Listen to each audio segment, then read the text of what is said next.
welcome to the 4Corners podcast. I'm Brad, joined as always by Matt and Shad. Gentlemen, how are you doing this evening? The wheel weaves as the wheel wills, Brad. Yep. We are. Well, I guess we've been. When did we do the last Wheel of Time one? It was pretty far back. Last I year? think it, yeah, I think it might have been like November or something. Yeah, that's what I was It's thinking. it's at least like I say like annually because I'm working my way through the series. These other two gentlemen have already like read it, but they're long ass books, Mm-hmm. so It's true. I can read like maybe two in a year. In fact, they're the only books that I read in a year. But like I'm one of these like I'm not looking to pound like one book after another like right away like I can't do that. so I that I'm have reading to. the entire series in like a 1 year. Like I can read two a year.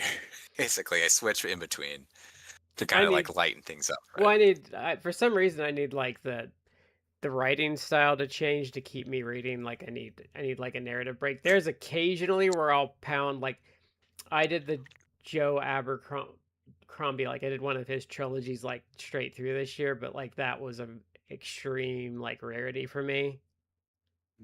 Mm. It's kind of like listening to someone talk too long. You sooner or later you start kind of tuning it out, and it because it starts droning to you. So you need to change what you're taking in to reengage your interest. I tend to do like if I do something like a Wheel of Time book, I'll knock out like two or three like short books. That's where like Destroyer novels, like the Remo Williams novels, those are real good like palate cleansers for me because you can read like those in like a day because they're just little like 140-page like pulp novels. Hmm. That's gone through a couple of the Nightside books like that because it's just like, oh, this is not heavy in the slightest, and that's okay too. You need those kind of books. Like not everything can be like an instant classic. You need filler. Yeah, 100%. Just I think for me it's like I have to keep like it's just for me it keeps the momentum of reading up. But so we are doing the Dragon Reborn and then we are doing the Shadow Rising is Hmm. um what our what we're covering. So essentially what we're doing is the end of the first trilogy and the start of the second trilogy. So I would say I'm not It, saying anything controversial because it's the second trilogy is pretty much agreed upon to be like the best part of the series. It is, however, what I'm going to say is that it's not like there's a huge drop off after, because you work your way up to here and then you come down to here and you got a little dip, but you're staying pretty steady after that. It may not hit the same heights that those particular three do, but it's not like it gets bad. You go from It's like the just that slaps so hard that then your hand hurts and you can't slap quite as hard. you go from the books being like 8.5s and 9s to like eight like a 7.5 and an 8 with some dips down to a 7 and maybe like Yeah. a very brief dip to a 6.5 that was corrected, but like yeah, so it is like, and I would say it's this is not to dissuade Matt, but I would say it is like it's not like a huge decline, but it is like a noticeable decline. Like you do notice, like by the time I think you get to book 8, you're kind of like, oh, this is kind of like not because I'll say like Lord of Chaos is the best book by a mile. Like that book's probably like a So 9.5. what I'm gonna say is that this the drop down that you see is noticeable because the storytelling focus shifts a bit and broadens out some.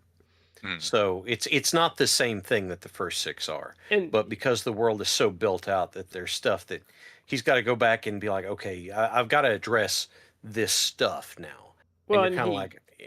he knew at that point too he had a cash cow, so he was slowing down to do more books too. So that's Well, also in yeah, because the mix. Tor would just back up a dump truck of money to his door and be like, "If you keep writing more of these, we keep doing this." Hmm. And it's like, well, that's And hard to he argue with he because he was course correcting before he died, but he also, I would say, for about 2 books he got really up his own ass, and like, but he did like respond like to the fan criticism of book 10. Like that is kind of where Hmm. he well, did like, what happened is he said that book 10 was an experiment that didn't work. He's like, I was trying to do something with it, it didn't work, and so I'm not doing that anymore. I'm let's not jump too far ahead because then, well, oh my and gosh, we'll go on book and on and 10, on. I would say book 10 now isn't as big a deal. Like it is a Mm-mm. drag, but at the time, like that was like, I think that was like the only book in about a 4-year period. He was having health issues.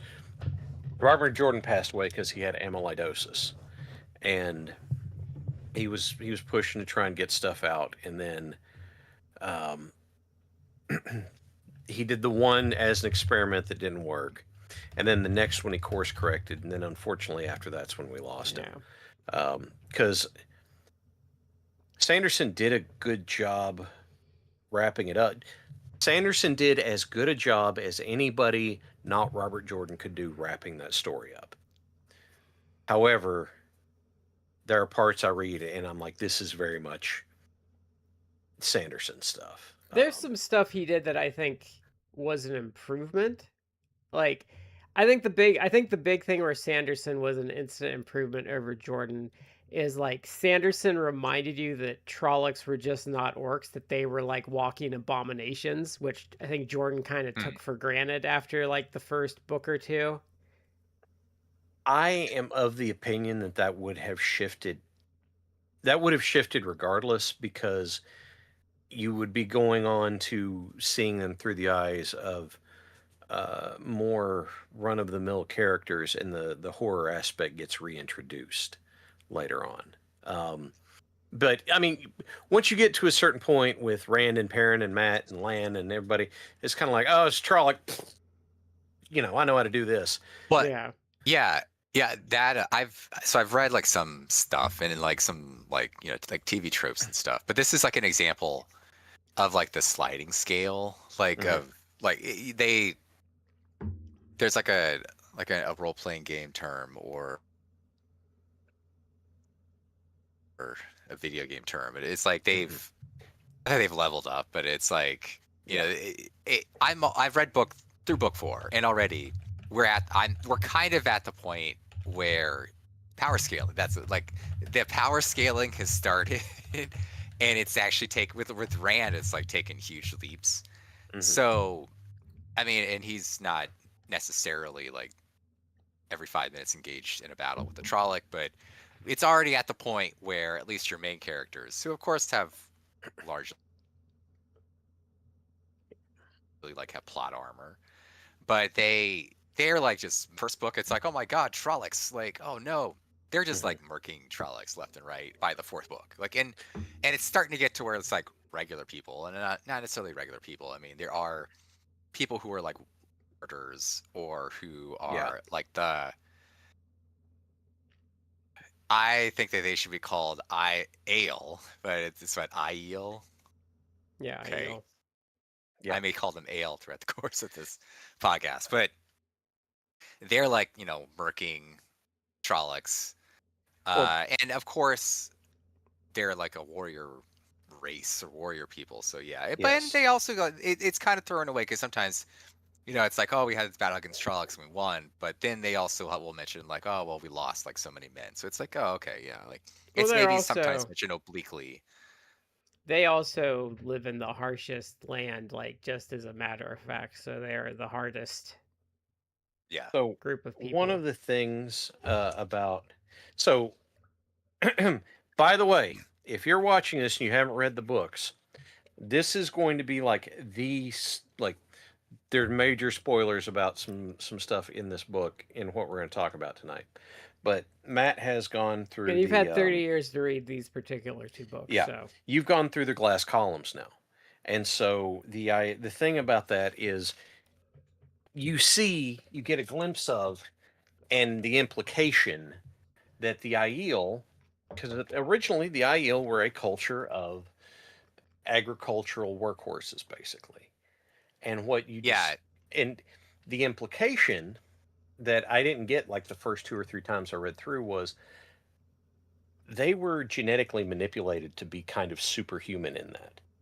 And so, as the Aiel culture went into the waste and changed into what it was, that genetic pattern didn't change. The fact that they can run as far and as fast as they do, and all the stuff they can do, and they're just flat out not afraid to die, takes away a lot of the advantage that Trollocs and Murdral have. So it's kind of we'll unfair definitely with the Aiel. we'll definitely get there when we talk about book is four. now you're gonna have to forgive me because the first couple of books do blend together. Which book is it where they like everyone sees him and the Dark Lord fighting above the city? Is that book That's the 3? end of book two. Okay, That's the end of book two. okay. Yeah. So just I wanted to touch back because you guys are talking. You've read the books. I I actually have. I had like the first 6 books that have just been in my like in storage for like 25 years of my life because I got the books actually from like my local library because Mhm. you guys when you were younger went to the library a lot as a kid or as a younger person. Now it's different. I think now it's just like you can donate to the library, but back in the day, the way it worked, at least in my area, was the library would get books, and then after a time, if it was in poor condition, which they weren't really in bad condition, it was just maybe like the spine is a little, especially Yeah. paperback, it's a little like beat up, or it's like low circulation, like people aren't really checking it out. They'd have like a room that you could go in and buy them like used. Yeah, they still do Yes. that. Uh, I go okay, to I get yeah, I've gotten shitloads of like hardback like comic trades from the Columbus Metro Library for like mhm. $3. Yeah. Yeah, they were cheap. Like I remember, like back in the day, like you paid like cents for them. Now, of course, the cost of inflation, everything's like more You can expensive. get But it was like, DVDs and CDs that way too. yeah, Yeah. I got like the first 6 books that I got them for like probably like a quarter each or something like that, and they just been hanging around. And at that point, like that's how long ago I got them. Like when I got them, like the series wasn't completed, and I thought about reading them, but I like researched and it's like, oh, it's still ongoing. I'm like, the books were like too long. They were like, paper thin. I was like, yeah, I'll read them, but with like 1,000-page book, I'm like, you know what? I'm gonna wait till this book is done because I don't want to try and make my way through 1,000-page book and then have to wait like 2 years for the next one to come out. Like I didn't want to do that. So they've just been there, and now finally I'm like, oh, I'll go through them. I kind of talked about that when we first did books 1 and 2. I'll recap quickly. I thought book one is obviously like the influences from like Lord of the Rings and Yeah. other fantasy stuff is pretty heavy. Uh, Trollocs are orcs, not really, but kind of. So I I raved about book two. I loved book two. I thought that was really cool. I've mentioned before that I thought that Jordan's pacing sucks.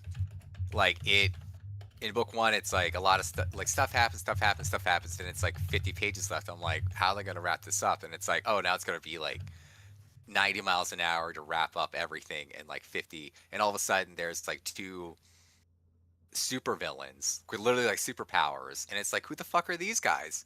And then they're like taken out immediately. And then you had, what's his name? Ishmael? Who's the Ishamael. Ishamael? Ishamael? Um, Okay. It's I, Ishamael. they Jordan plays little cute games with Well, yeah, pronunciations because and names. it's the idea is that it's reminiscent of names from our history and our world and our stories and stuff, but we got it wrong because truth turns to story, story turns to myth, myth turns to legend. Like it gets altered as you go.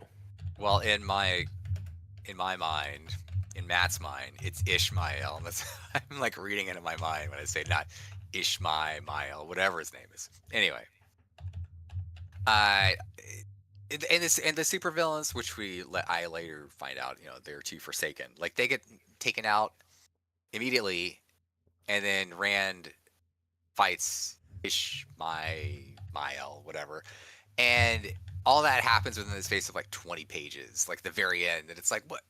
Okay, but book 2 was great. I loved book 2. That also had some pacing issues, but better. And then that takes us to book 3, which we're going to get into.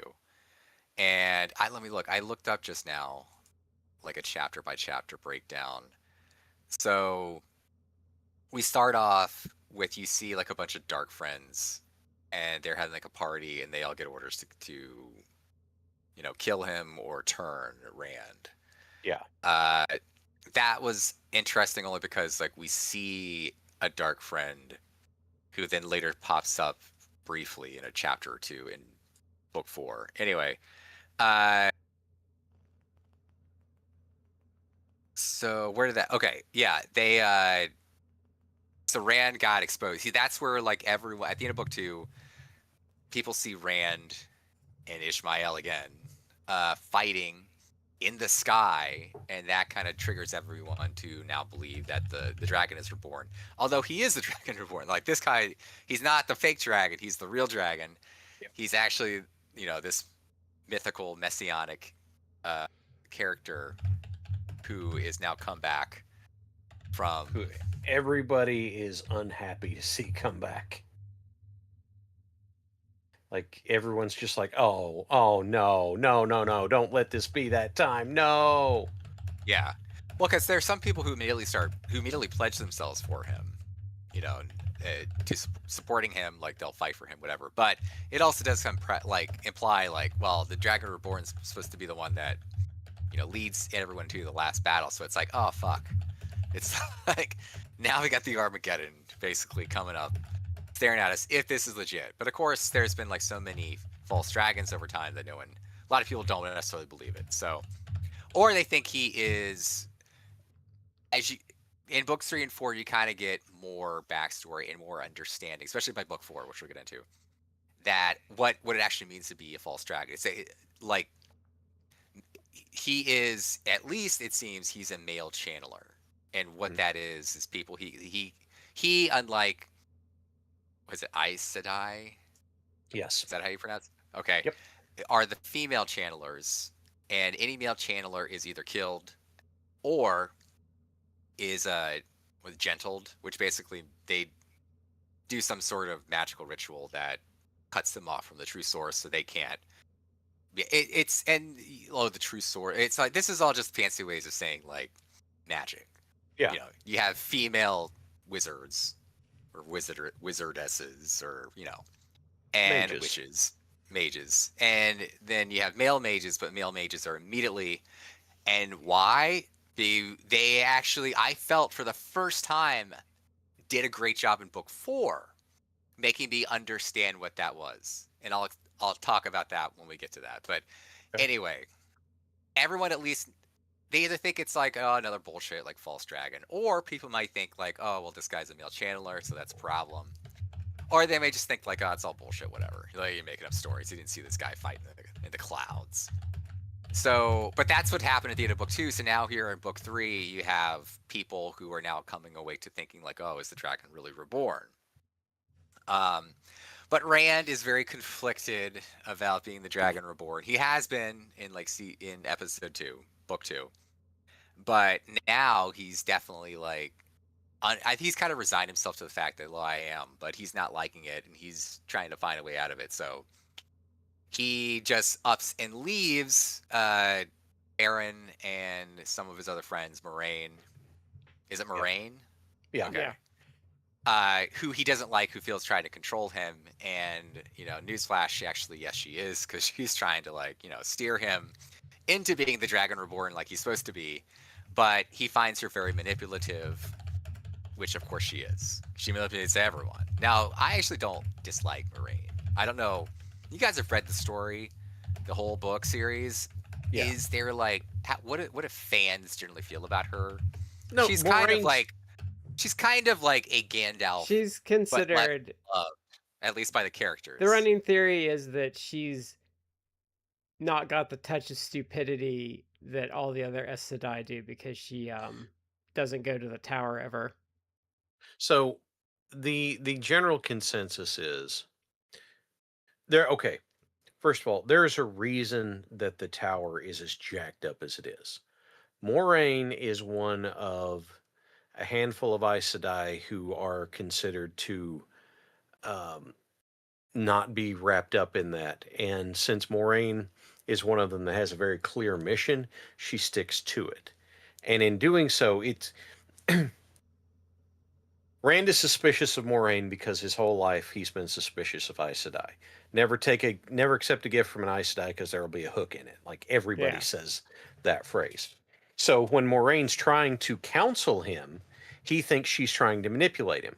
And therefore, and Moraine's also from Carrion, where they are like it is a super manipulative culture, like Days Daymar, the Game of Houses.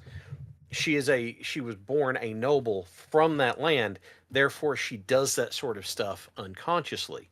Therefore she's trying to help but also trying to manipulating into letting her help him, and he just sees it as manipulation, and so Well, and it's this butting of heads. he's also got, I mean, he's also got Tom who gives him a lot of good advice and is a very Mm-hmm. like savvy political operator that is like warning.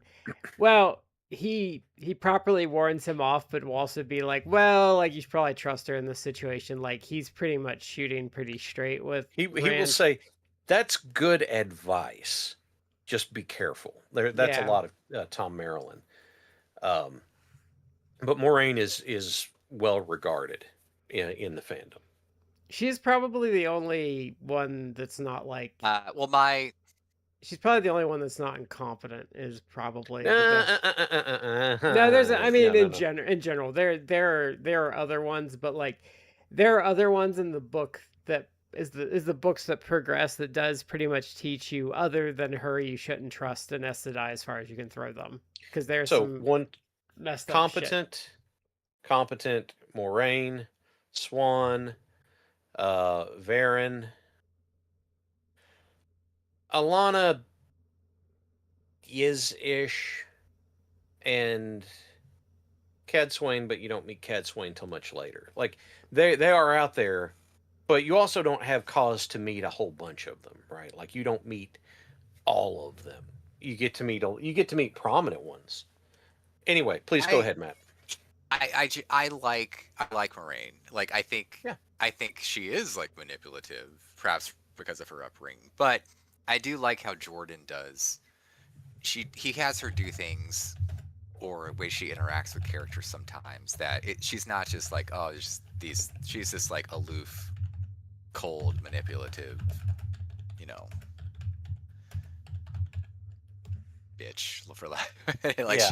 she's actually like she is heroic. She does have like good intentions at heart.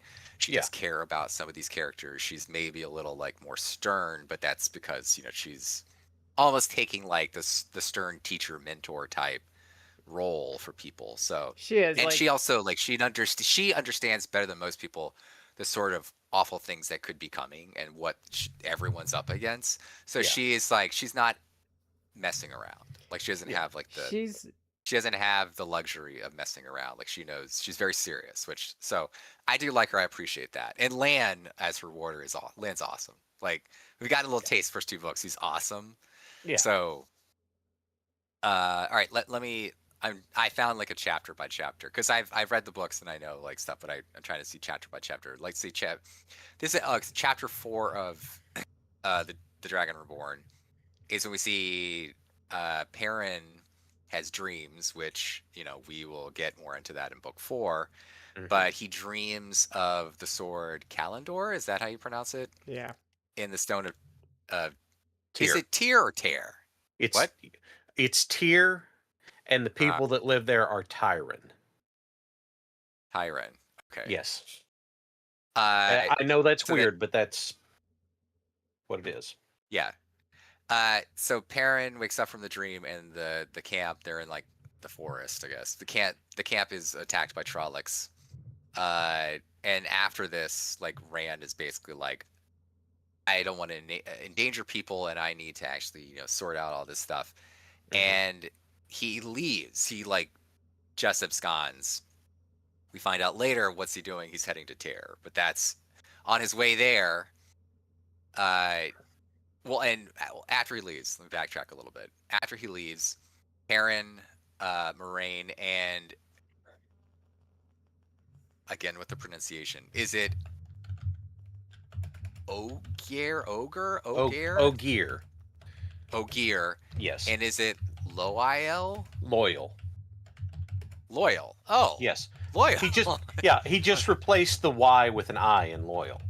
Okay, so again, Jordan's being clever with things, but that's actually kind of clever. And also that makes a ton of sense because Loyal's defining personality trait is almost he's very loyal to his friends. Yeah.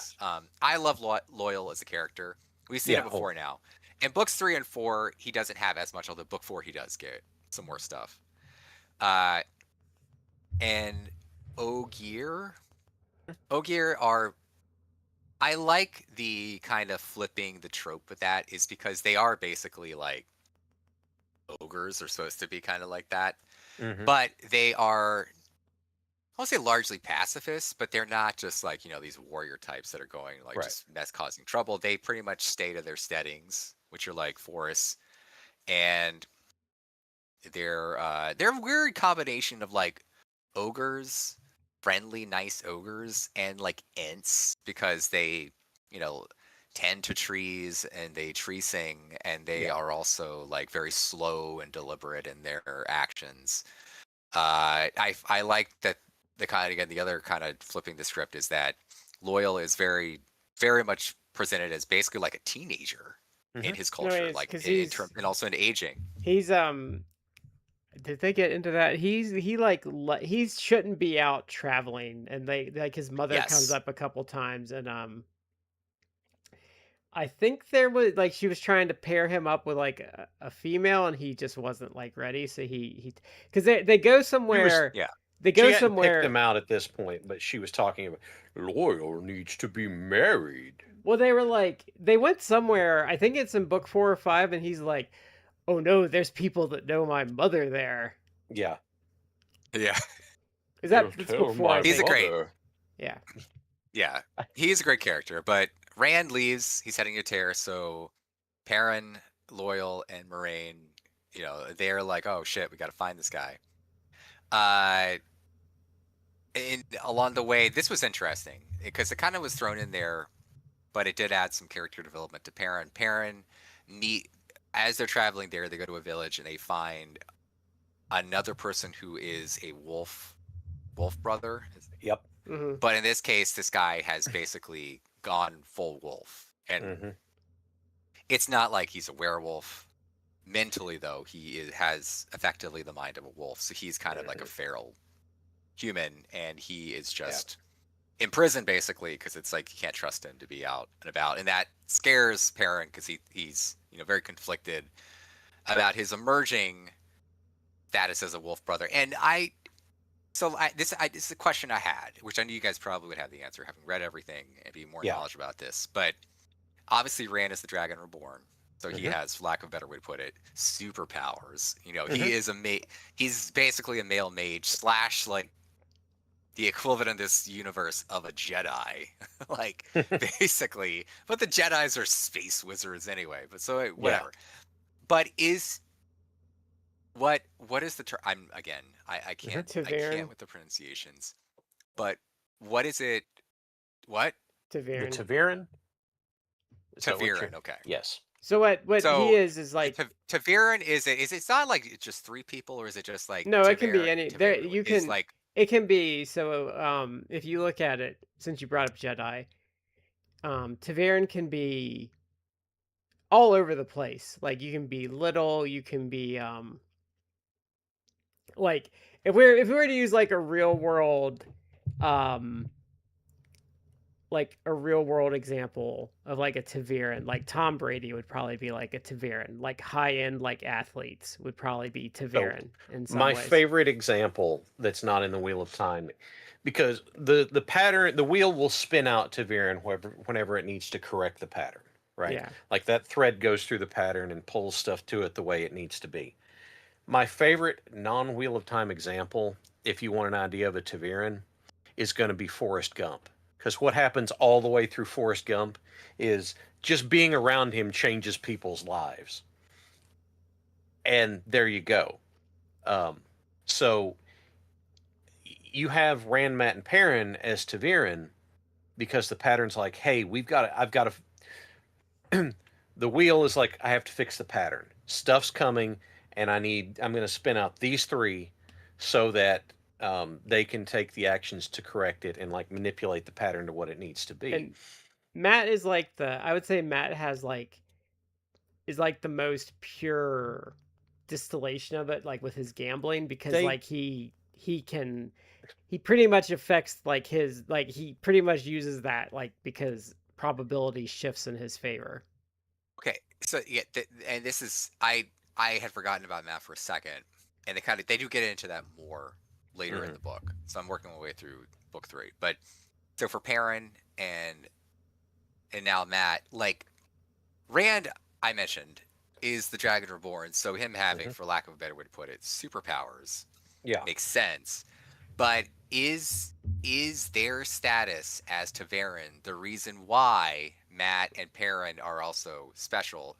Perrin is a wolf brother, and we find out in book 4 has very specific abilities in the dream world and can enter the dream world and manipulate that, which people Mhm. who can manipulate dreams or be in the dream world, like they can do that too. But so he has like superpowers kind of as a wolf brother, talk to wolves. Yeah. It's not necessarily implied that he's like superhumanly strong or whatever, but he's also like a He's big like a dude, blacksmith, Yeah. you know. so he would Yeah. be. Yeah, so it's like he could just be like a big dude, but it's also like he seems like he's, So without being a male channeler, like it that he has special powers. And then Matt also, which I wasn't sure, is it because he's Taveran or is some byproduct of his poisoning by that dagger from so the Shaul Ghul or whatever it is, and then Yeah. getting healed by the Aes Sedai, did that give him, that lack no, of it'd better be put his it, Taveran superhuman luck status. powers? No, I think in the Okay. first book they mention his luck. So what It's it kind true, of but after he got healed of the evil influence of the dagger yeah, in book 2, by book 3 it's specifically noted that he has like like probability powers. Like he has, like so he can go and the reason why he's so good at gambling and wins most time is because he can go and out of 100 games of gambling, he can win damn near all of them, mhm. you know. And So so because he has it's, and he even, they even apply, I love that Jordan even implied like, well, yeah, if he's going to play like a card game, like maybe not as much, but if a simple, like the more simple the probability, like, Like oh, I'm going to dice. roll dice, Yeah. yeah, yeah, if it's he'll win more structured, it often. doesn't work as well. So the theory that I have on it, and I'd have to check after I say this, I'll look, but I believe that the theory that I have is that Matt being affected by having the dagger and then being cleansed of it, what the dagger did to him and with his Taviran nature kind of kickstarted his luck to be what it is. You put those two things together, and it's because one of the things that happens is Wheel of Time cosmology is reincarnation based. People, you come back in the next turning or where you're reborn. Certain things are tied to that soul. They're not tied to, it's not like, oh, you were born this time and you can channel and this time you couldn't. Like it's tied to your soul. the the luck stuff for Matt is probably tied to his soul. Well, then you take the Sheo Ghul dagger, which was corrupting all of him and touching on his soul, remove that, and now that you've taken it, it kind of kickstarts the whole thing. Okay. Um, Yeah. So But you have to remember too My with both theory. of them, as far as Taverin goes, they are. I think she even comments that they are like she's never encountered such like prolific ones with So all three of Rand them. is the most powerful Taviran since Archer Hawkwing, which was like 1,000 years in the past. No, that's wrong. 500. 1,000 years in the past was the breaking. Um, and so if Rand wasn't there, they'd look at Matt and Perrin and be like, "Daggone, these guys are powerful." But you put him next to Rand because it's tied to who Rand is. He's the Dragon Reborn. It's Yeah. really amped up, and their power, their Taviranness manifests in different ways. Like the most prominent way for Matt is random chance, and like you said, it's not stuff with structure. It's dice because dice is all random chance. Cards has too much structure. For Well, he would Perrin, still win it's like I think dice he would win like 98 out of 100 rolls, and like he cards he could, would yeah. win like 70 out of 100 hands. Yeah, So So to me it's implied. he would still have a Yeah, massive advantage in cards, but it yeah, would be like that's how I took it. That he still has an advantage. Luck still favors him.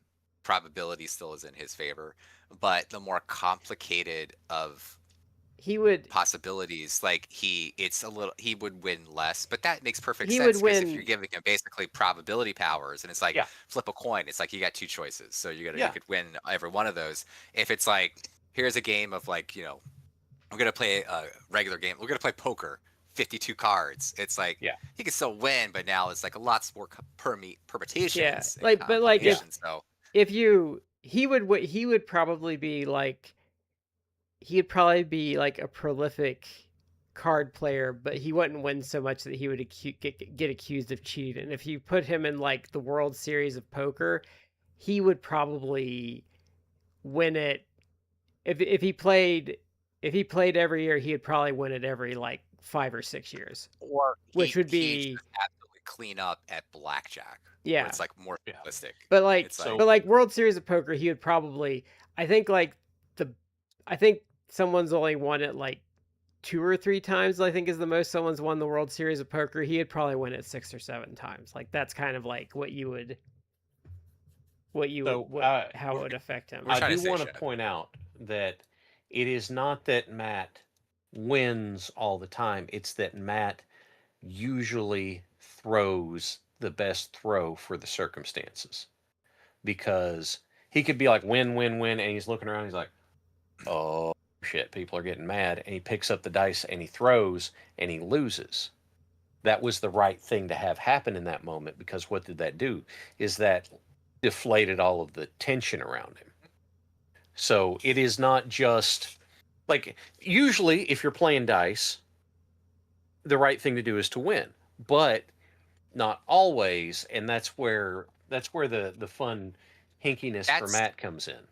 that's interesting. It's trickier, but also more. It oddly putting it that way, what I would say it makes its probability altering or manipulating powers even more like powerful because Mm-hmm. it's like, oh, I'm winning too much. Like I guess I better start losing, and it's like throwing a hand that he's just losing, and it's like, oh, okay, I've lost enough. Let me start winning again. And like if he could just do that, that's pretty intense. But anyway, He, uh, he doesn't it did. control it.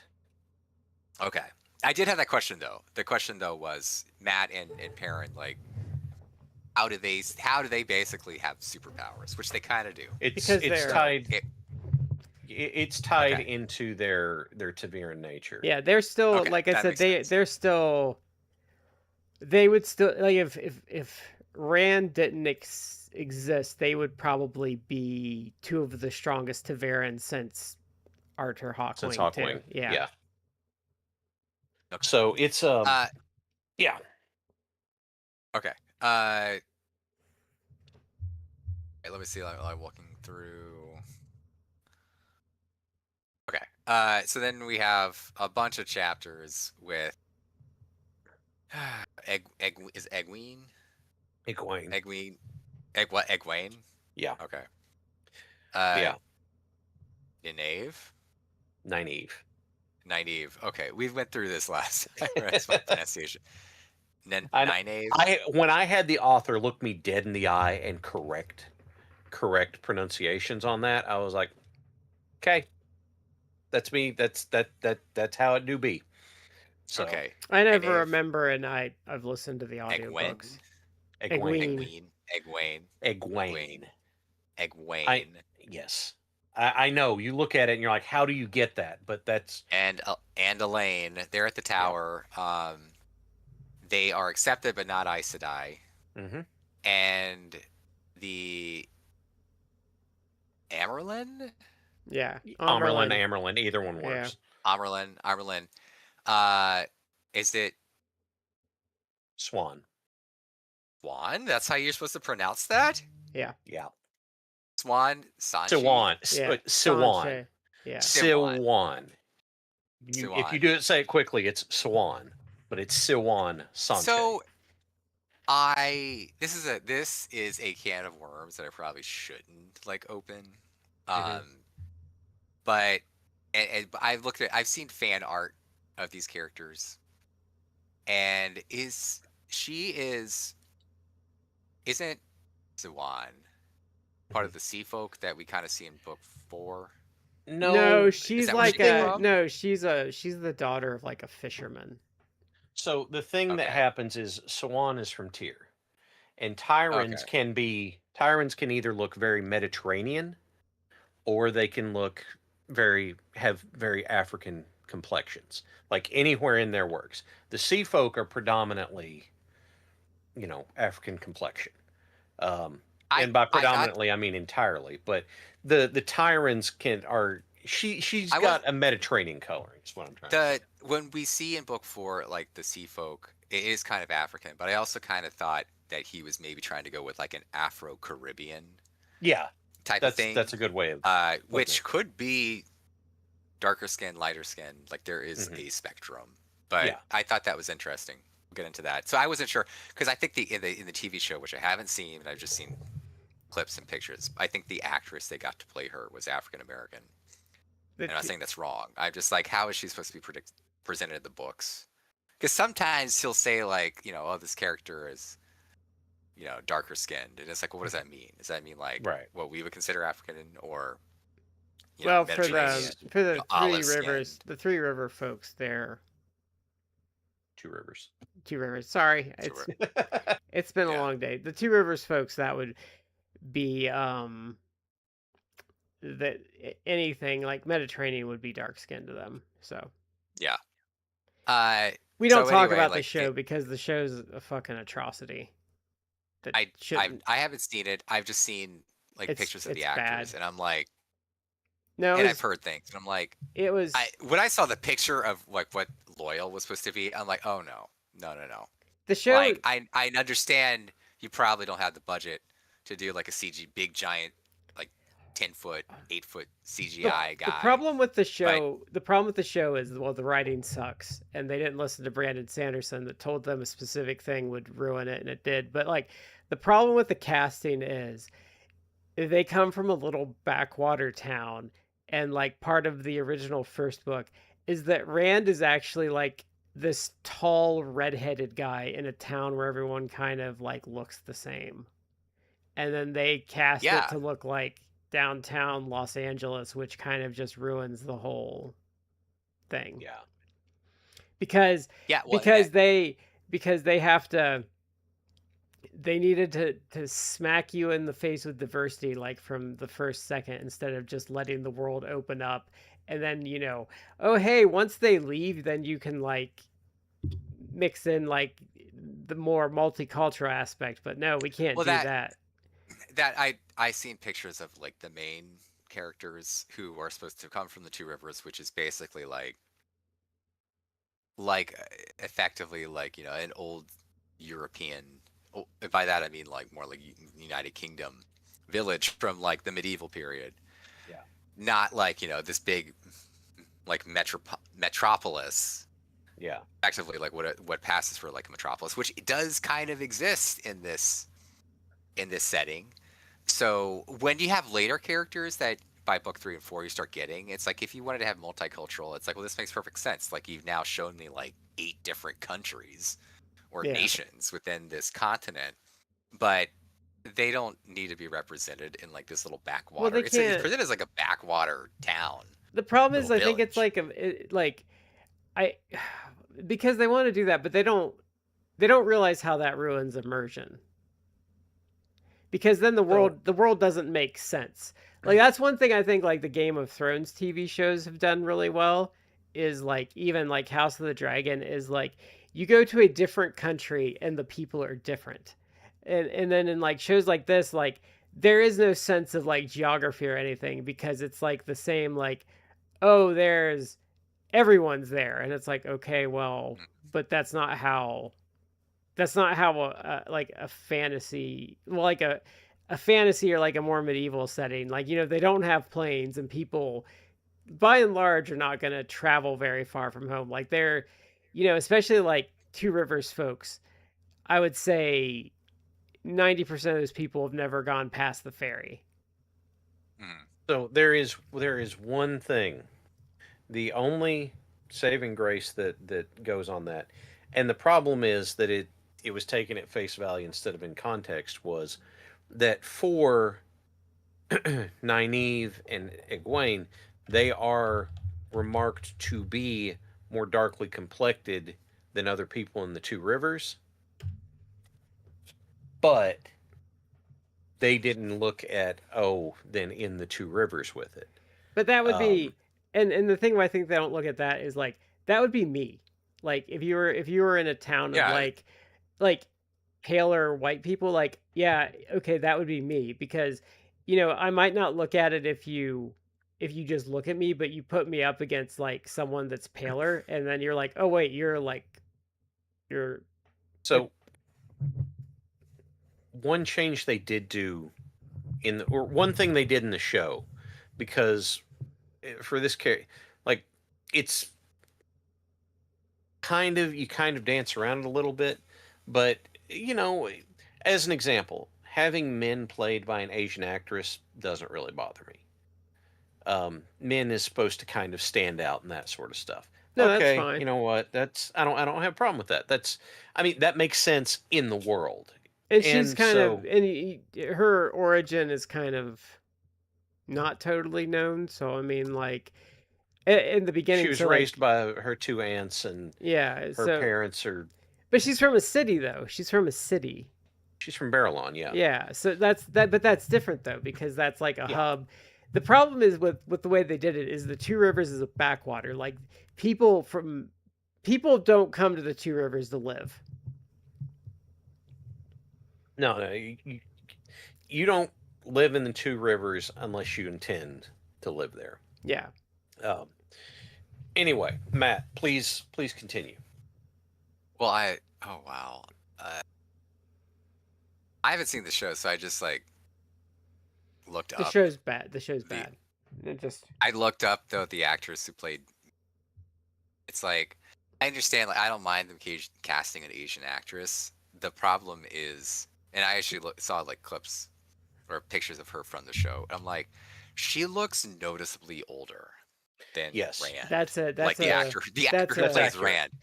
And it's like you cast like a 40-year-old woman to play, Uh, someone who's no, kind of a that's love a interest to this guy who's like that's yeah, late 20s, early yeah, 30s. that's a big that's a big issue with the whole TV show is the yeah. They're and I hate well, to, I'm not being ageist, no, I'm but just saying like, they aged Perrin horribly too though. Like they aged Perrin way up with something because they had him married in the beginning. yeah. And like that's like okay, so he's not a teenager like his friends now. He's in his mid 20s to 30s. Like that fucks the whole thing up. yeah. Everyone.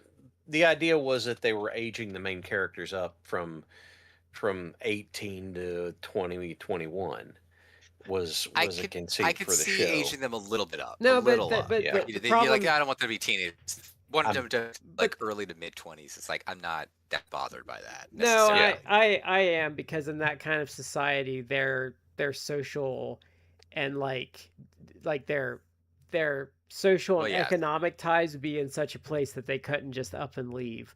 Like that's kind of the point of them being teenagers is they don't have those like yeah. deep roots into the community. Well, But when you yeah, make them 21, it's like, well, shit. Like in that society, like you're probably married with your first kid and you have your own farm.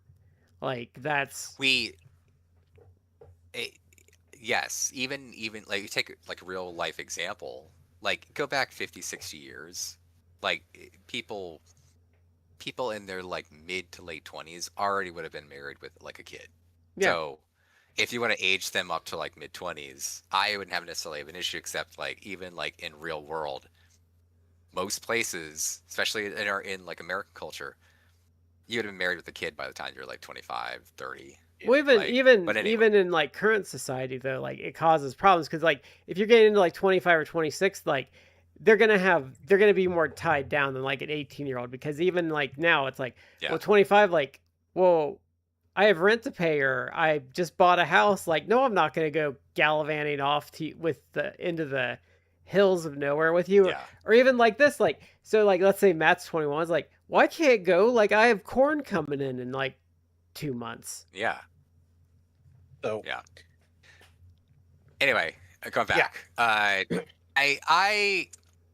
I was not into a lot of the Egwene, Nynaeve, Elaine stuff, but we see the Amerlin, Amerlin. Yeah, Amerlin.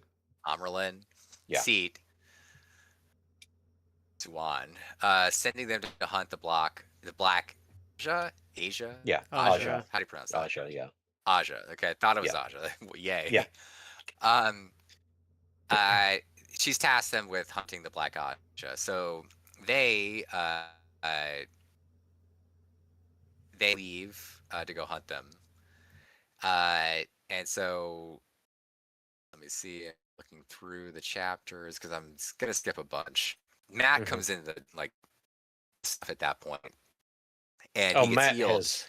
Yeah. and yeah, he gets healed, and that's when like you see like the probability pack is gonna be kicking in. But the other thing that is interesting is he starts speaking the old tongue, Hmm. and it's like I'm sure that's going to be a much bigger deal later. But it's like, what? Why is he doing that? He doesn't understand. He doesn't understand.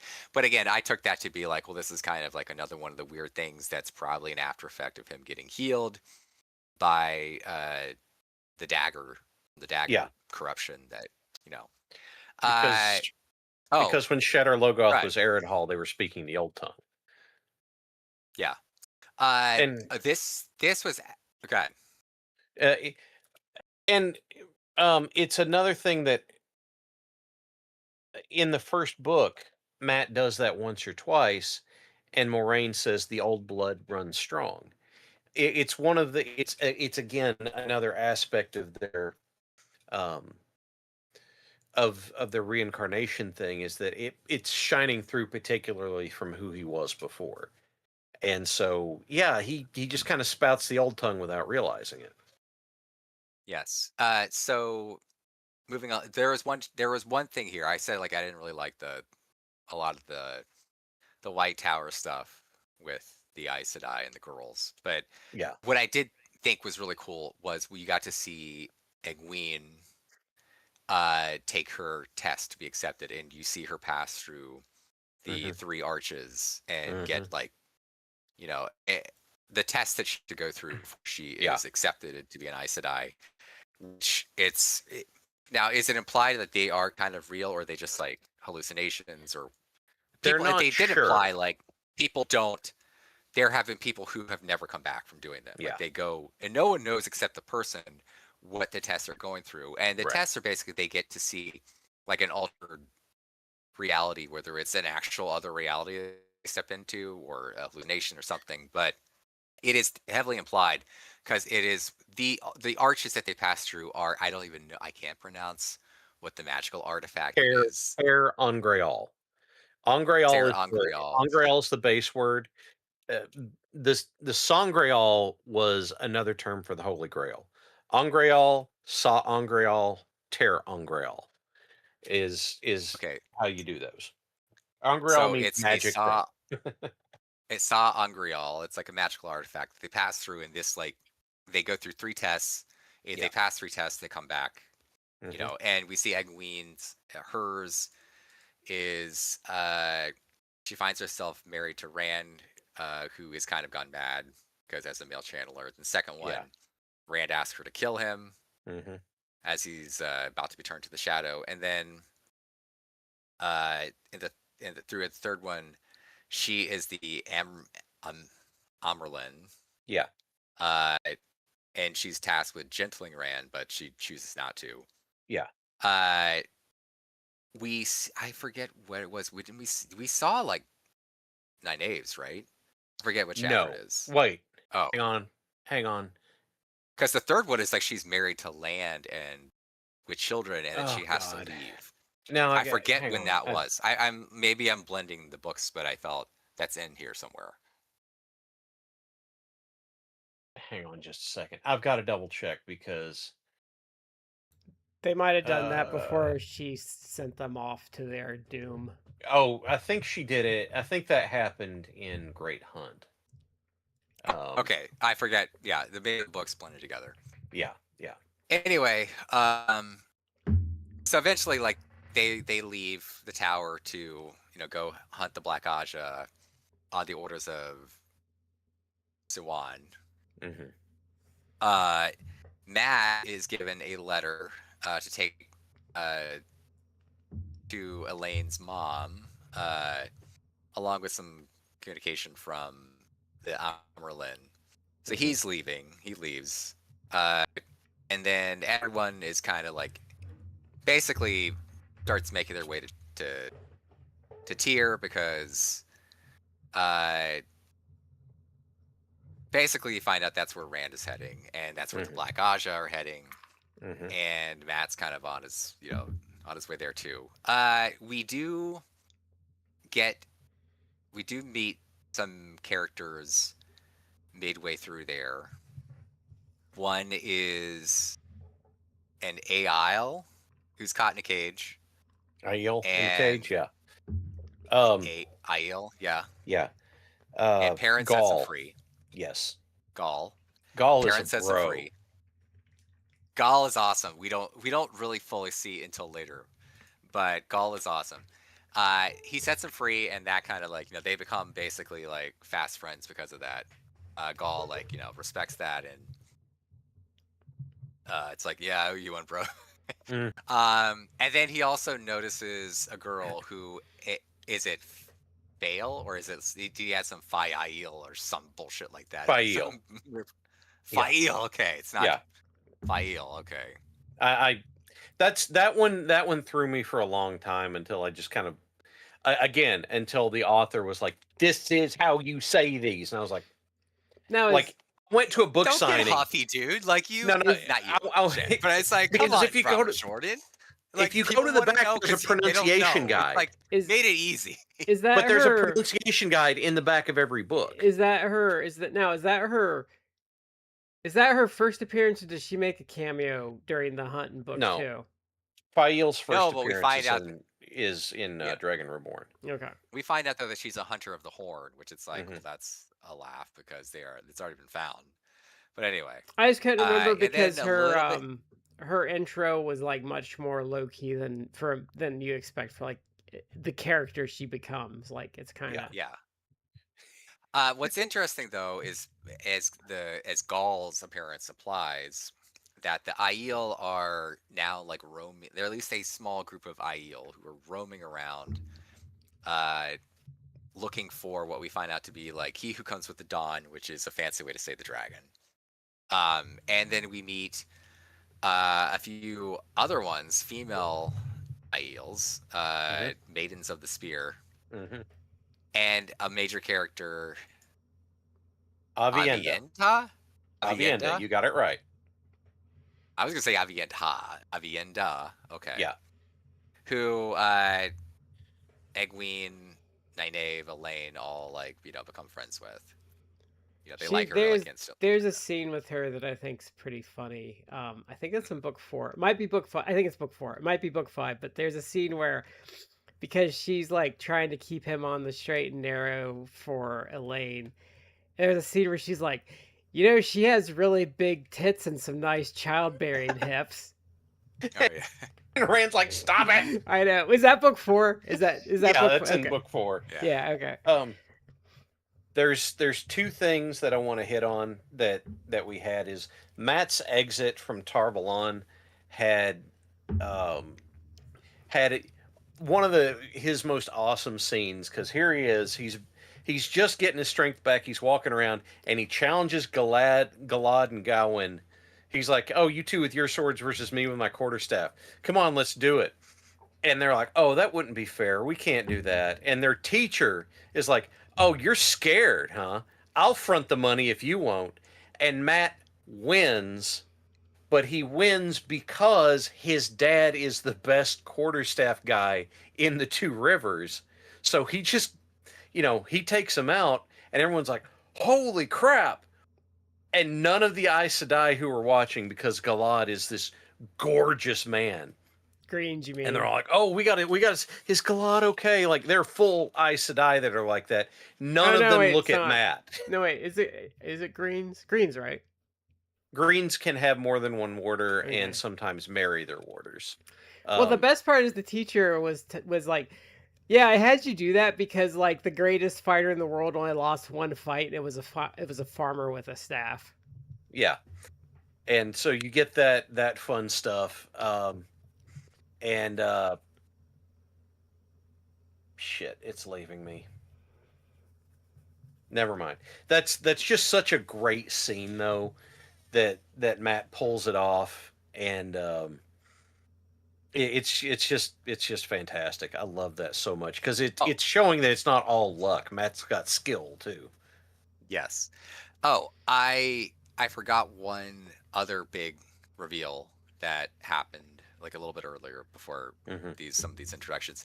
It's that Matt is exploring Tarvalon, and then he goes into like a tavern, and who does he see? Tom Maryland, and it's like, oh Yep. my God, Tom Maryland, Yep. and and that was a surprise because in book one you thought like, oh, Tom Maryland died.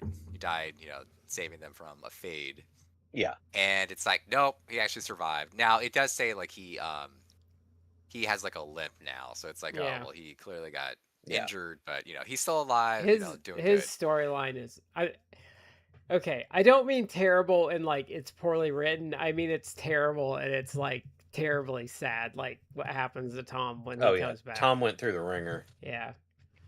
Yes. Um, Uh, Go the ahead. other thing I was gonna say, I'm sorry. So they're getting ready to.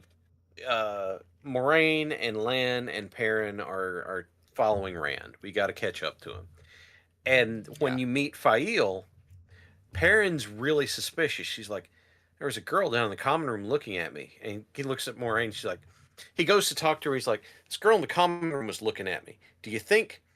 Can you tell if someone's a dark friend? Do you know what that might be? Why do you think she's staring at us?" And Moraine goes, "Perrin, she might think you're hot."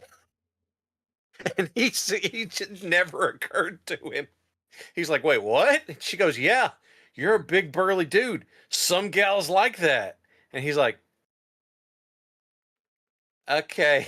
just just how he is so caught up in all the crazy stuff going on, he just forgets that sometimes someone might be attracted to him, and that cracks me up. Anyway, please continue. All right. So I need to skip ahead because we need to get to book 4. But Yeah. there is one important thing happens. Like Perrin and Moraine, and as they're trying to go still looking for Rand, they wind up in second Ilion. Yeah. Yeah. And this is where it's again it starts being like, all right, Robert Jordan, with your pacing and some of the stuff. Like all of a sudden, Moraine's like, we got to get the hell out of Dodge. We got to get out of Ilion because one of the Forsaken is awake and is ruling Ilion, and it's like, who is that? And it's not really established well. But then they're fleeing Ilion. And you have a chapter where they introduce the Darkhounds, which are like what, big giant hellhound type things. Hmm. Yep. Uh, Lan kills one of them. Uh, but then this is interesting. Moraine uses balefire, which Mhm. I imagine in the context It's very of this limited. world, it's limited, but it's kind of almost like you're using like a tactical nuke Well, you have to because it remember just Yeah. You have to remember, like the Aes Sedai are like they're kind of like I would say like um oh, what's the word I want? Like they have a lot of brain drain, so like their talent level has gone down, their knowledge level is like greatly diminished because of like lost knowledge. Like it's mentioned a lot, like they have like Tar Angriel, they don't even know what the hell they do. Yeah. They don't know how Tirangriel work. They can't make them. They can't make Angriel. They sure as hell can't make Sangriel. But the thing is, Balefire is a forbidden weave. And no one comes right out and says why for a long time. You've got to get to book like 11 or 12 before someone finally says outright why. But it's like, you don't use Balefire. You don't do that. You don't know what kind of effect it has. Because when it hits, it burns them backwards in time. And so, if I walked into, if the three of us are in a room and I walk in and I stab Brad and Matt bale fires me, then I never walked into the room and stabbed Brad. And that can have But some. rewrites time. It undoes time for that particular But would the person. person you're using balefire against die? Yes. So it kills the target, but then every time itself rewinds? It undoes what the target did in that period of time. The stronger you are, the further back in time it goes. So Moraine can only do a few seconds. But, if I walk in the room and I put this down and you bail fire me, then this never got moved because I wasn't here to do it. That's how balefire works. Oh, so it wipes you out of reality, but with a backwards effect Mm-hmm. that things that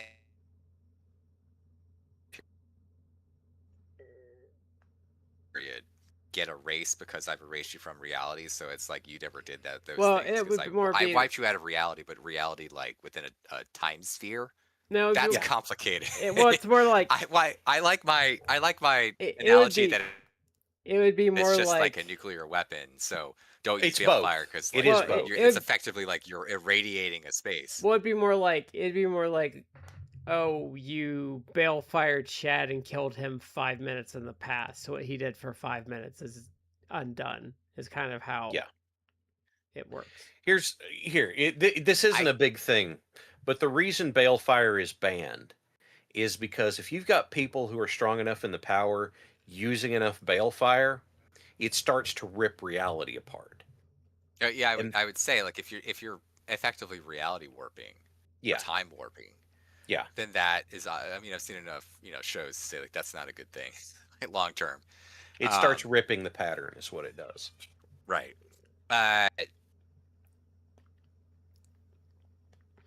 I'm gonna like just skip ahead. I'm probably But gonna there's lose out on probably, some but like stuff. But honestly, there's I probably got no one. There's probably no one strong enough to actually cause problems with it though in the Well, current world, other than Rand. like the Forsaken and Rand. I mean, Rand is an outlier, but like in general, in their current form, like they couldn't cause a lot of issues with it because most of them aren't particularly that strong with the source anymore. Anyway, please go ahead, Matt. anyway. So our everyone starts to make their way to Tear. They Mhm. kind of arrive separately. Egwene, Nynaeve, and Elaine make their way to Tear. They link up with a thief catcher who, in this world, is the thief catcher kind of like a cop? Is that kind of He's like a private private investigator? detective. Yeah. Okay, private detective.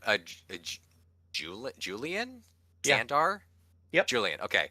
A thief catcher, so it's kind of like a private investigator. And he's presented as like, like a cool, like heroic guy.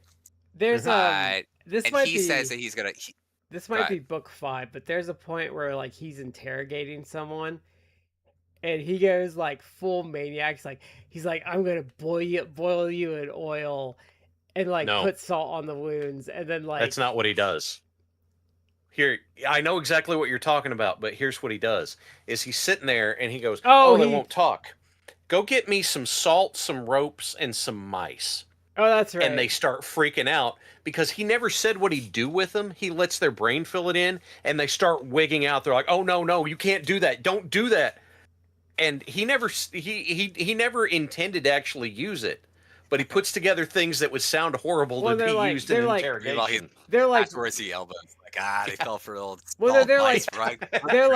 they're like, what were you gonna do to them? He's like, nothing. Like I would like, whatever they came up with in their head was worse than anything I could ever do to them. It's pretty much what he. Yeah, yeah, Anyway, he's presented as a character, and I at the time, I don't know, it's like he's a cool character, but it's like, oh, He he's hangs just like a around. throwaway character. Yeah. Well, yeah, he shows up in book 4. That's why I mentioned him. Anyway, he's gonna He's help still them, around in book 5, I believe. he's gonna help the girls find the Black Aja. But eventually, like you see, like he had actually been kind of brainwashed, and he helps the Black Aja capture them, but he didn't do it willingly. So they're captured by the Black Aja in Tyr. Matt is there. Matt's found his way there. Perrin, Moraine, Loyal are there too. And you see that Rand is there, and Rand is going to make his way. He's going to break into the Stone of Tyr, which is like this fortress, and inside is Kalendor, this magical sword that's made out of crystal, you know, and he's been prophesized to take control of it. Anyway, there's a whole bunch of fuckery that happens. yeah, that's accurate. But they break into the Stone of Tyr. Rand reaches the heart of the stone, which is like the head of it, and that's where Kalendor is. Yeah. And then all of a sudden, what happens? It's like, oh, actually, it's another Forsaken beyond the one that is ruling Ilion, right? Yeah. Ilion is Belial? Samael. Balal is in Tyr. Balal is in Tyr, and Balal like starts to duel with him. But then Moraine shows up and balefires Balal, and then that kills him. And then is it Ishmael? I'm reading here say Baal-Zaman. That is Well, it okay, Ishmael? so they established that here. What happened is, if you use the power that emanates from the Dark One, it drives you more and more and more and more crazy. Ishamael has been doing that. Like, all the Forsaken were bound, but Ishamael wasn't exactly bound, so he would pop out of it every 100 years or so and mess with stuff. Ishamael had gotten to the point to where, in his madness, he believed he was the Dark One. Baal-Zaman is a Trolloc word for Heart of the Dark, which they were calling Ishamael that because Ishamael was the leader of the Forsaken. Therefore, he was the heart of the Dark One's forces, but nobody knew that. So they just thought Baal-Zaman was a name for the Dark One. Yeah. And so Ishamael is just full pants on head crazy. Anyway, like he and Rand fight again, and Rand like Rand wins like quickly. I guess it's not really like a real battle. But here's kind of, and then the book kind of ends because it's like, oh, Rand now is proclaimed the Dragon Reborn, and he kind of effectively takes over Tear. And then you see that the Aiel show up, where it's not just Gaul and Avienda, Yeah. but there's another character, Ruark, Yep. who's kind of like leading this small group, and he's actually Avienda's uncle, I think. Is that right? They're related.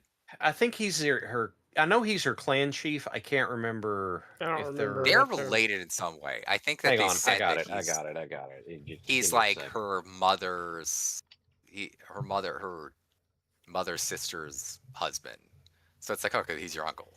Yeah. And Avienda's very important. Because she she's one of the 3 essentially. Yeah. Okay.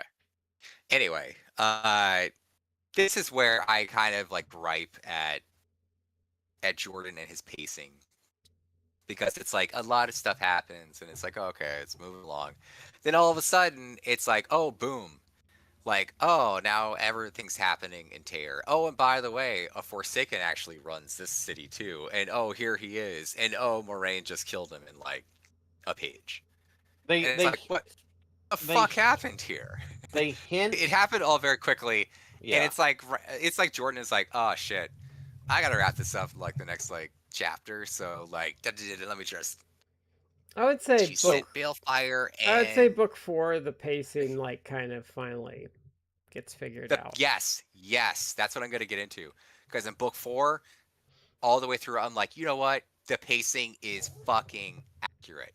Now I looked up afterwards, and I don't know if this was like until he died, but at least some of these books, I found out that his editor was his wife, and I'm like, Mhm. or like she kind of let some Oh, of his by the way, there's a funny her story through about because it's like this should have been tightened up. Yeah. that's fair criticism. There's a funny story about that. Is they're reading all of the stuff.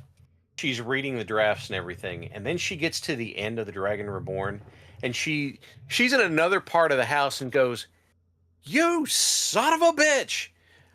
I didn't realize till this point that he drew the sword from the stone."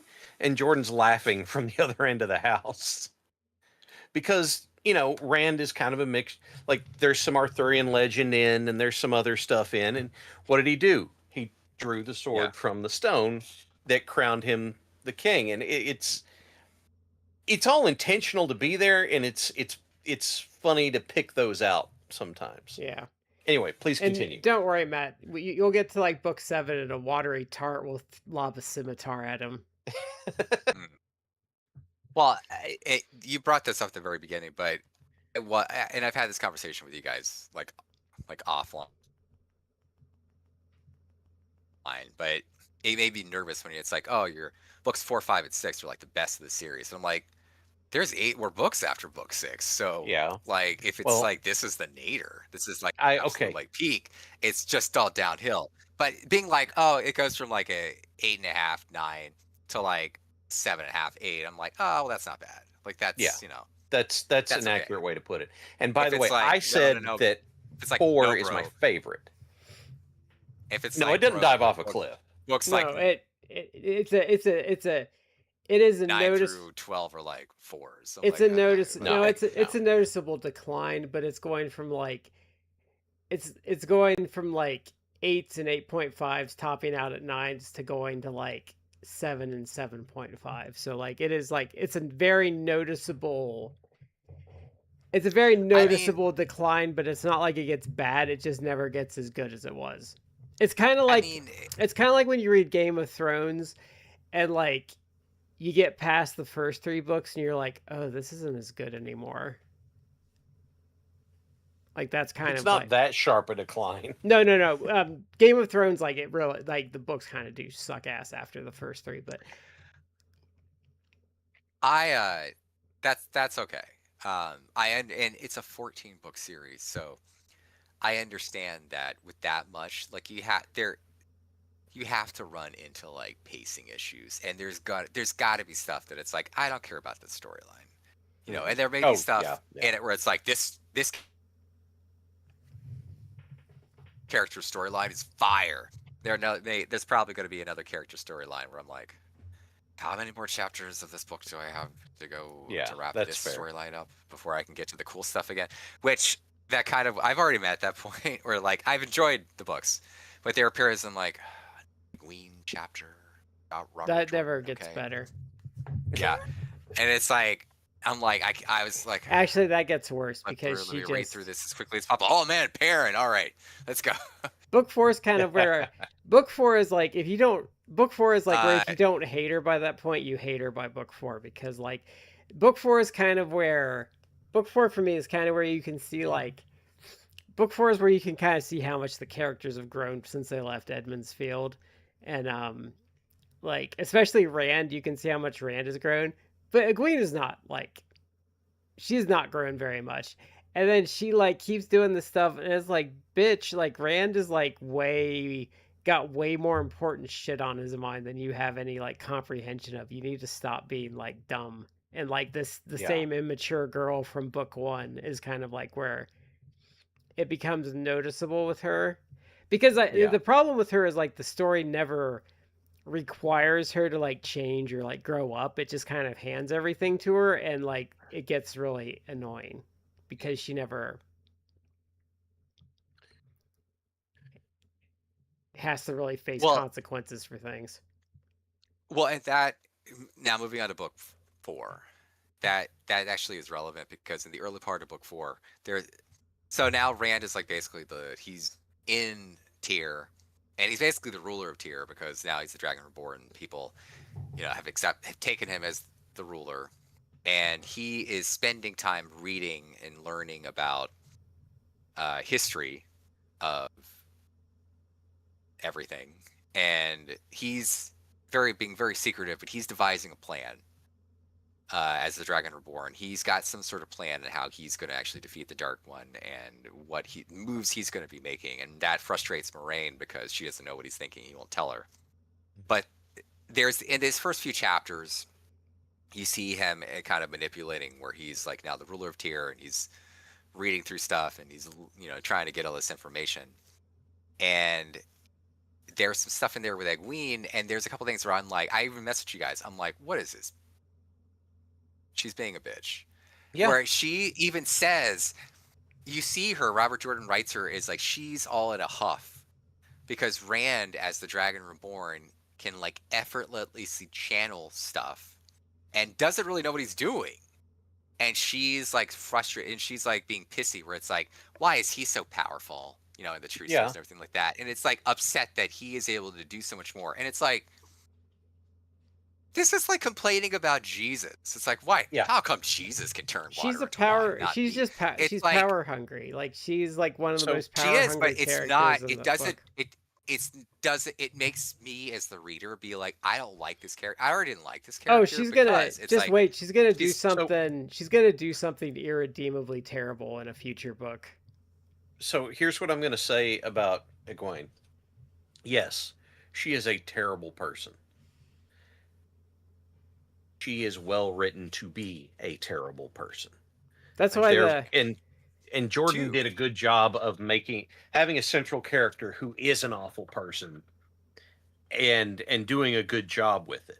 that's and the Because he showrunner didn't make being an Egwene stan was why he should have never been allowed to touch that show. yeah, yeah. It should be Like like Search for the Holy Grail, where it's like, who's your favorite character? If they say Egwene, they just get shot into the abyss. the thing that we've got is that he recognized he can't have all of his characters be likable and everything. Egwene is frankly wretched, but some people are like, well, aren't Egwene and Nynaeve Taviran too? No, they're not. They're definitively not. Swan Sanche has the talent to see if someone is Taviran. They glow like a light bulb. She didn't see that with them. Hmm. But they are so closely tied to Rand, Mat, and Perrin that the Taviran nature of those three causes weird stuff to happen around those two. Hmm. So, no, they are definitively not Taviran. That is outright stated multiple times. Sawan does that. There's an accepted in later books named it's Nicola. She can see Taviran. It's nobody. Logain can see Taviran. None of them see that around Egwene and Nynaeve. So that theory is dead, but people won't let it go because they want it. Yeah, they're She important gets characters. They're very important, but only gets worse. By the way, like she never gets better, and she hasn't even done like Mm. her worst things. anyway. Yeah. So in the midst of all this, like Rand is like learning stuff, and he's also manipulating like the High Lords of Tyr, who are basically like the same sort of Tom's kind of helping. aristocratic assholes. This is where this is where the 1% rich people who always love fucking over people and never have any. well, this is where the responsibility. game comes in. Is Yeah. where They get kind of attacked by like manifestations of like the Dark Lord's evil, like what is it? Perrin's axe starts attacking him. Oh yeah, and the weird bubble shit of like evil that. happens. Yeah. Yeah, that happens. But the bigger thing is later on, like Trollocs actually like go into the Stone of Tyr and just kill a bunch of people, and then there's fighting with the Aiel against them. But then Rand shows up, and this is where you kind of start getting like just the power scaling with Rand. He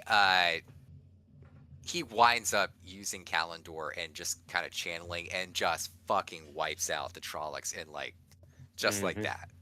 Like it's what he uses basically like effectively like lightning magic and just like Yeah, because murks Kalendor all of them. Kalendor makes him like probably 10 times stronger than Yeah. he is. So Right. Angreal amplify your strength in the power. Saw Angreal super amplify your strength in the power. Kalendor Yeah. is a Saw Angreal. Right. And along with this, when he's there, he also runs into Lanfear, Yeah. who we saw in book 2. Yeah. That was, in disguise. Is And Celine. yes, and he does not kill her. He can't bring himself to kill her. Which I actually researched that because I'm like, I feel like there's a plot like failure. Like he should just kill her. And is this not the story? Like, because I saw this maybe like on Reddit or whatever. Mm-hmm. That was the thing that I read. I don't know if it's true or not. I don't know his biography. But with Robert Jordan in real life, wasn't he in Vietnam War? Yeah, he was I a read that he was door in gunner. the Vietnam War and he killed like I don't know if she was a Viet. I assume she was Viet Cong, but he killed like a woman, Mm-hmm. and that haunted him. And I don't know the man. I'm not making a judgment on him. I can assume that he did it if she was a soldier, and it's like at some point it's like she's a soldier trying to kill you. You kill her first to stop her from killing you or a friend Well, or one of your fellow soldiers. there was with Vietnam too. There was also the problem if someone was coming up on you there, you didn't know what the fuck they were gonna do. So you might have had to have made a regrettable decision if they Yeah. were not listening to you. Yeah. So Jordan has a story about what happened to him in Vietnam. Like, yeah, him doing that screwed him up with his, and we see that with Rand not wanting to kill women. He has this story. He said, "There's a picture I've got somewhere, and it's a young man sitting by the side of the road next to 3 bodies eating something with chopsticks. He's not sitting there because the bodies are there. That's just happened to be where he sat down. They don't bother him. This man has cold, dead eyes. I took that man and I strangled him and buried him by the side of the road before I left Vietnam because he could not live back here in the States." Jordan had looked, there was someone started calling him the Iceman because they were doing an extraction and he was a door gunner and everybody else's gun jams, but here he is on his gun, singing Wagner or something while he's just going to town with his 50 BMG to get everybody out. And he's like, I can't stand this person. I can't be this person. And so part of what he does in the books is going to be some processing of his own trauma. Dumais Wells is absolutely that. You're not going to see that for a while, but just when you see the name Dumais Wells, Dumai, there is going to be some shit in that one. But That's this, actually is a side topic. The gunners humming stuff as they shoot at people is like not a super rare thing. he wasn't, yeah, he's singing Wagner at the top of his lungs while Because he does I it. heard someone else talking about they fought off pirates in the Navy or something, and he was saying like when he would shoot, he had like a ditty he shot to. It's just what Jordan's story is. So yeah, Rand has a hang up about not killing women, and that comes from Jordan's experience in Vietnam. I would imagine she has some sort of like aura Right. too that would. So they fight out the dissuade- Trolloc. Yeah. Yeah. Go ahead, Matt. Yeah. So they fight out the Trollocs, but I'm going to skip ahead a little bit, and then in trying to find out like the next moves, what to do, it's kind of revealed that there is a Terra Ongriel. Mhm. Pronouncing that right? Terran In, Grail, like- but yeah. Terra Ongriel. Yeah. In the basement of Tear, like the Tear palace, whatever. In the And basement of the stone. Yeah. yes, and it's magical, as Tear Ungrial implies, Mm-hmm. and that if you go through it, and again, like you said, the brain drain, people don't really understand these artifacts and really what they do. Maybe it's there's some history that's written down in a book, as to what the answers will be. Eventually, Matt goes through it. And we see that opens in dimension into the realm of the Aelfin, who are these otherworldly entities. And I actually researched this a little bit, and I'm like, what? Because it's not mood whiplash, but it's like, what the fuck is this? And you see this, and then it's like not really explained, and it doesn't pop up again, at least in the rest of the book. I don't know if they'll pop up again in the series, but Well, I mean, you you go wouldn't. through this. A lot of that though is from the perspective of the characters because they wouldn't know what the fuck it is either. Yeah. Well, the Elfin are kind of snake-like, and it's implied like almost like snake humanoids, and Yep. they grant wishes. So they're like a weird it's. I think this is.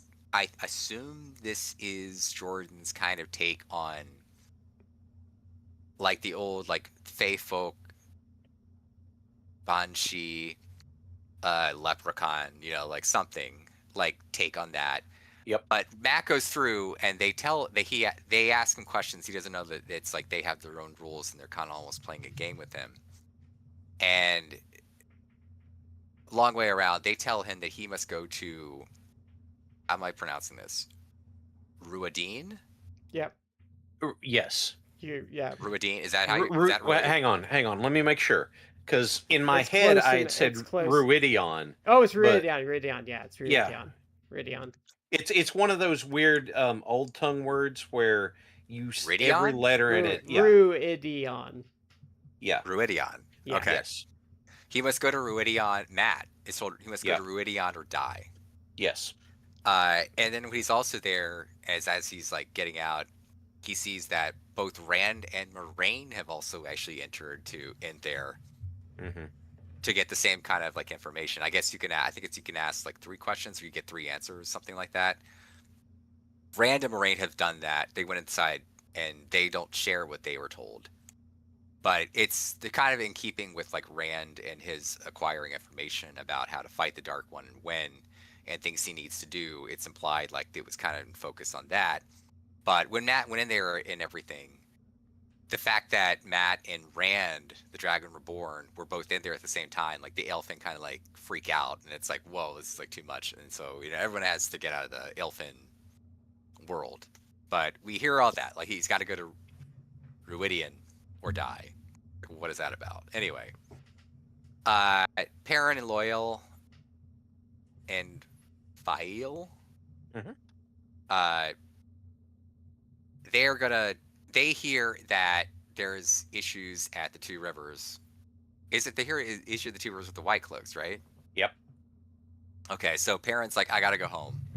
Yep. So Loyal eventually is like, well, I can take you through the ways, which we saw even way back to like book 1. Yeah. Mm-hmm. To go, but Fail is like no, I'm gonna go with you, but Perrin doesn't want to. He thinks it's dangerous, whatever. And eventually, like Perrin and Loyal leave, but Fail Perrin goes with Loyal and Gaul. Because Gaul is Yes. like they're bros.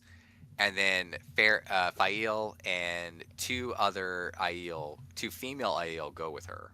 Yeah. Bane And and they're- Chiad. Bane and Chiad. Okay. Yep. They go with her, and it's like Perrin and Fail are like in a fight. Basically, Perrin's trying to save her. The thing that it's not like I wouldn't call this a pacing problem, but it's clear like from the end of book 3 to book 4, it's like a whole lot of romance development has happened between Perrin and Fail because they're like into each other. And they're kind of like dating, but not. I don't know. But they're like they're a thing. Yeah. And they all leave, and they go through the ways, and they come out of the ways, and they're making their way to Two Rivers because the White Cloaks. Mm-hmm. And meanwhile, Nynaeve and Elaine leave to go to Tanchico because they heard that the Black Aja are there. Egwene gets wrapped up where she learns like, oh, I can go into the dream world because the dream world is a big part of this book. Yep. And so she is going to go with them, but then she learns that there is a group of Aiel who are effectively like the Wise Aes Sedai. ones. The wise ones. Yeah. And that they've contacted her through like the dreaming world. Yep. It's like, well, we can teach you more. Yeah, and About what a No, shock she doesn't fucking listen to people that know better than her. I'm shocked. So she wants to go learn with them, but Rand and Matt and Moraine, and Lan, because Lan is Moraine's warder, and now Egwene are going to go to the Waste to meet up with the Aiel, but also go to Ruidian, which they establish is almost like the holy city of the Aiel, but no one goes there except if you are trying to be a clan chief in the Aiel. You go there and you have to pass through some sort of test, but it's also stated that like not everyone who goes through that. I don't know what the percentage is, but it's like every three people who like try to go and become a clan chief or whatever, maybe like 2 will come out alive or 1. Like it's wise ones have to go as well. What's that? Wise ones have to go as well. Okay. Yeah. It's established that it's like it's almost like a coin flip, but you're gonna live. Yeah. To get through, making it through the tests. So you have and Egwene. Yeah. And Moraine and Lan. And all the other Aiel, so Avienda. Yeah. Are heading back to the Ale Waste. You have Perrin and Loyal and Fael and Bane and she. God, sorry. It's like this is where like a lot of characters now they start breaking up. They leave, and then you have Nynaeve and Elaine board a sea folk ship. This is where you see the sea folk to go to Tanchico, and they're joined by Tom and Julian Sandar. He's back. Yes. Who Moraine asked to help them as they're trying to go find the Black Aja. So then, you have that's like the 3 groups, and they have a good and cultural I'm gonna skip moment ahead. with Like, this is I think where his attention to detail is strong because like they're out with the sea folk, and they all start like taking their clothes off, and they're all like, "Oh my god!" Yeah. And they're like, "It's hot out here." I'm gonna skip ahead a little bit. I'm gonna break it down because now that's like your 3 groups. So the least interesting of those, those 3 storylines is with Nynaeve and Elaine and Tom and Julian. But they make their way to Tanchico where they find the Black Aja, and then there's a lot of stuff going on. They're trying to find the Black Aja. There's some actually, I think funny stuff, amusing stuff, where Tom and Julian are kind of in like a competition because they're trying to find the Black Aja. So you see them like go out, and Tom's basically like a spy. He's like an espionage master. So he's like going and like finding out all the like the underworld dealings and kind of like unsavory types and like finding out all this information. And Julian's like a private detective, so effectively. So he kind of like is doing that sort of stuff too. But maybe not as like subtly as like crafty spy work, Yeah, Tom's almost like, because I say like spy, like he's literally like almost like the equivalent of like a CIA agent. Yeah, because pretty much the way they describe it is like, well, they would do their thing during the day, and then they would head out at night, and they would come back first thing in the morning with like black eyes and stuff like that. Yeah. Tom's like a secret agent. Julian's stuff is like straight legwork. Yeah. So, and they're both good at it too. Yeah. Yeah. Yeah, and Nynaeve and Elaine are also trying to find out information. There is the introduction. God, I forget her name. Of a Shan Chan uh, character who is also what's her Oh name? shit! What is her name? It's not I'm looking it up. Lowland. That's like damn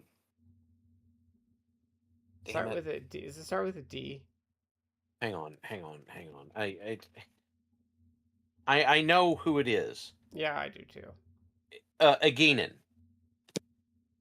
Aginin. Okay. Yes. Aginin shows up and she actually befriends Nynaeve and Elaine. Like she befriends them. They actually like her and she likes them. And then it's kind of they actually discovered like she's Shan Chan. They're like, what the fuck? Yeah. Like because obviously after book 2, they don't really like the San Chan. And I've told you before, like the Shan Chan are fucking awful people. So the fact that she is a Shan Chan, it's like that makes you like a terrible person, really. But it's kind of implied like, well, no, she's actually like, not as bad of a person. She's a tough character, but Mm-hmm. it does actually there's interesting characterization with her where she's like, I didn't know I'm supposed to like hunt female channelers basically to become what is it, Soldum or Yeah, Soldam, Solda. yeah. yeah. But she's like, I didn't know like you could be taught how to do that. Like, and she starts you see like she starts questioning like, oh, maybe this is not like a thing we should be doing for people. Uh, and then there's also you also get coming back from book 2, Bail Damon, the sea captain, who's is also a fun character. He's back and he's like helping them. Yep. But you find like the Black Aja are there in the city, and they're trying to find this. I don't know. It's like these bracelets, and if they are put on a male channeler, specifically Rand, that they Yeah. can control him, much like the Shan Chan controlled the Soldam. So Okay. that's I'm sorry. what they were I've trying screwed to up. do. I've And screwed up a term. Soldam are the ones that wear the bracelets. Oh yeah. Damane are the ones that wear the necklace. okay, but this would basically allow the Black Aja to control Rand, if they got them. So eventually, you have the heroes. They like they acquire the bracelets and they task Aegean and Bail Doman to get rid of them in the ocean. In the midst of this, there is another Forsaken that pops up, and then you see that she's actually there in Tenchiko, and isn't actually like associated with the Black Aja. She's kind of running her own thing. In which case, let me look up. Are you talking about it? Okay, there's a problem that they kept bouncing back and forth. Moghedien or Moghedien? Moghedien. Yes. Yeah. And I go with Moghedien because it's an old tongue name, so it uses every vowel. I think like Moghedien. I think is the way I do it. I think the audiobook has Moghedien, if I'm remembering correctly. It switches back and forth. Oh, because whenever the Shan Chan first show, whenever the Shan Chan first show up, they call them the Xian Shan, and I'm like, what are you doing? Until finally, like Jordan called them and he's like, hey, knock it off. Yeah. There is like a new. They just redid the audiobooks, which are lamer now. But they had Rosamund Pike do audiobooks.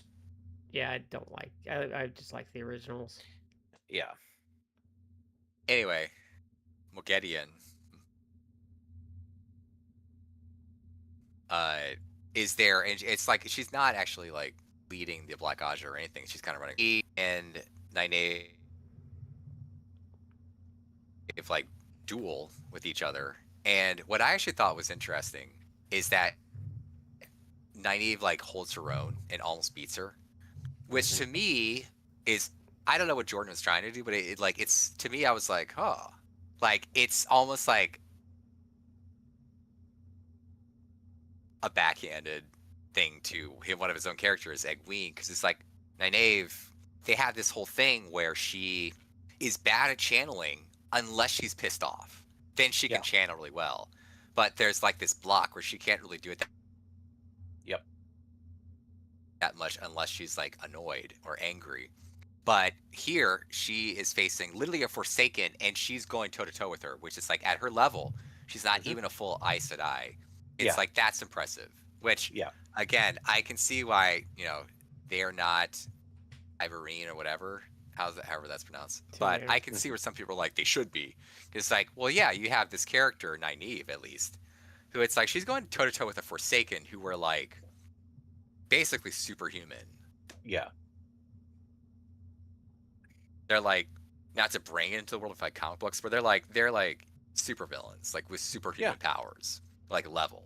So the fact that she can do that at her level, it's like that's impressive. So I can see where you're like, oh, she's special. Like she is special, but she's just not, Being strong is anyway. not being a Taveran, though. I think that's where those people go wrong.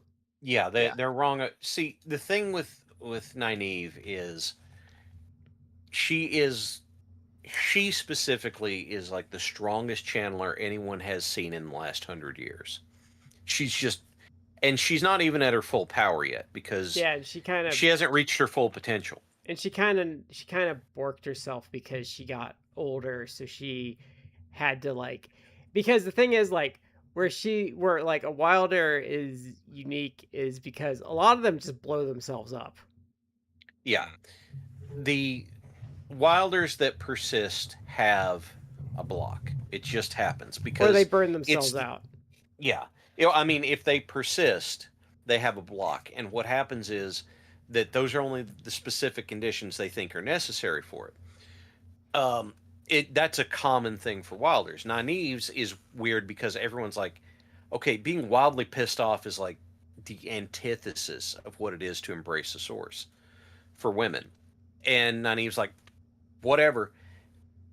The thing that happens with, and you're right, the Forsaken are supervillains, but they also have like 1,000 years of good press about them being like the most biggest whateverist. They're on the same scale as everybody else. They're at the top end though. And they're also all horribly flawed. So this is the first time we get to see that maybe the Forsaken are not as insurmountable as, okay, that's not fair. Because they get murked in books 1, 2, and 3 too, but this is a case where it wasn't random Rain doing it. Well, and this is the first time I would say you don't feel like they're underdogs necessarily. Mm-hmm. Yeah. So it's a way of showing that they're growing and the scale you're dealing with, and it's really cool because it's just main strength versus main strength. Yeah. Yeah. Okay, so that was that storyline. There's one other storyline, a brief one that popped up that I forgot, but it's you see Siwan Sanche, the Emerlin seed. Mm-hmm. She gets deposed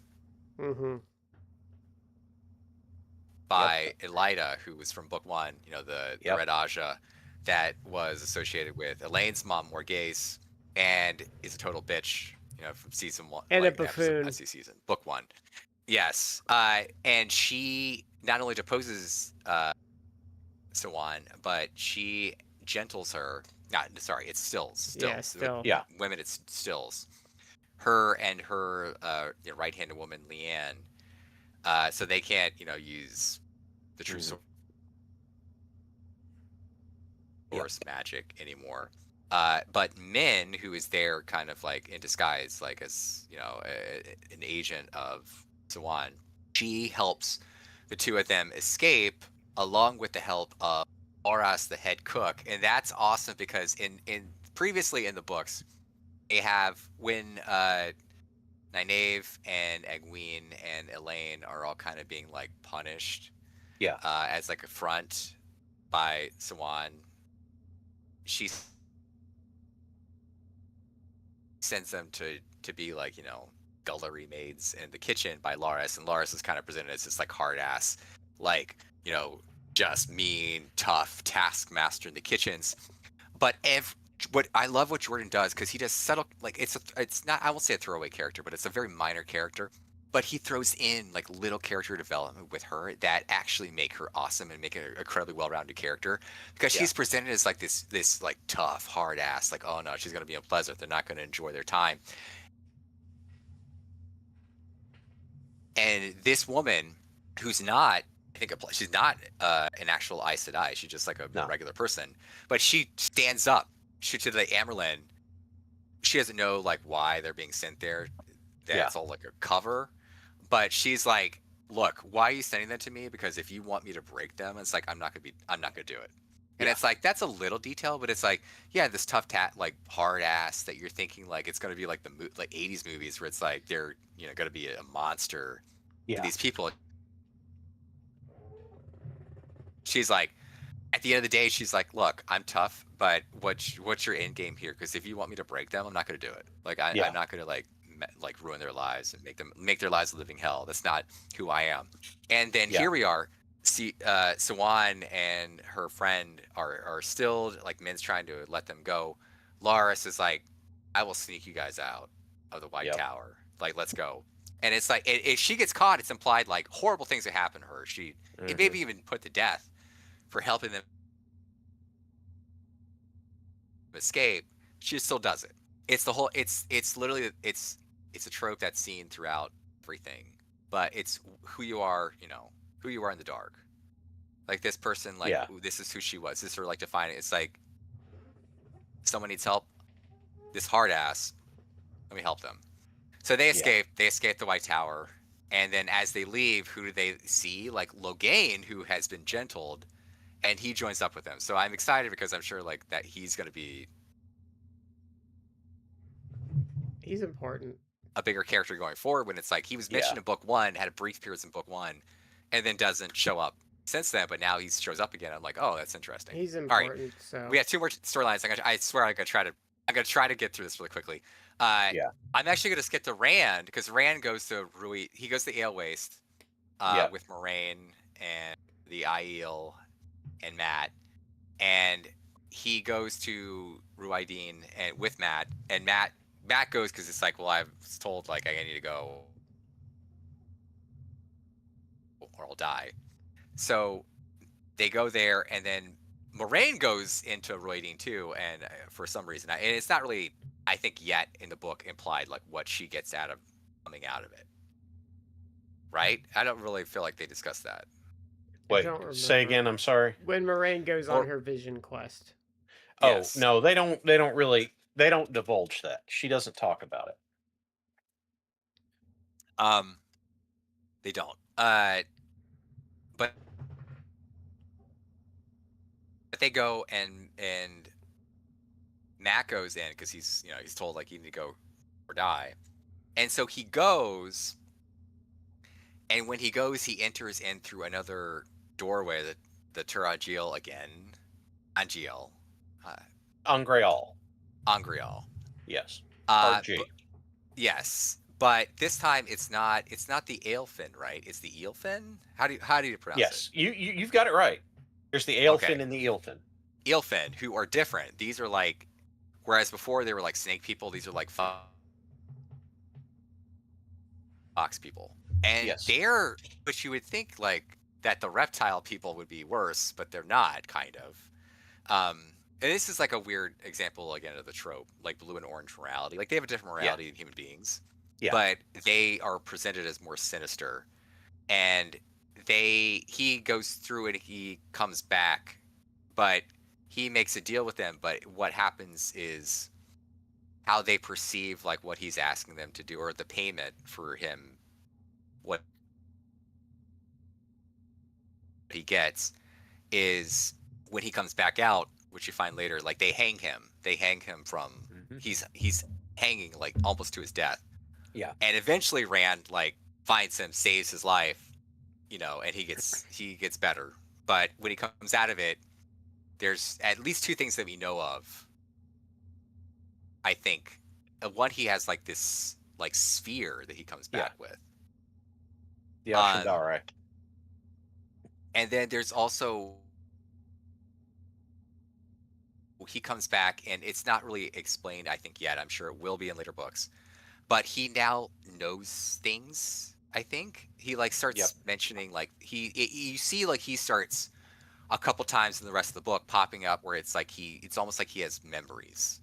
And thinking about what you said earlier, I'm thinking it's like now he's able to remember things from, if this whole thing is reincarnation, he's So remembering things perhaps from past lives. so I'll go ahead and clear this one Is just that straight for you. You When Matt goes in there, the Eelfin answer questions, the Aelfin grant boons. Matt doesn't know what he's looking at, and they're like, "What do you want?"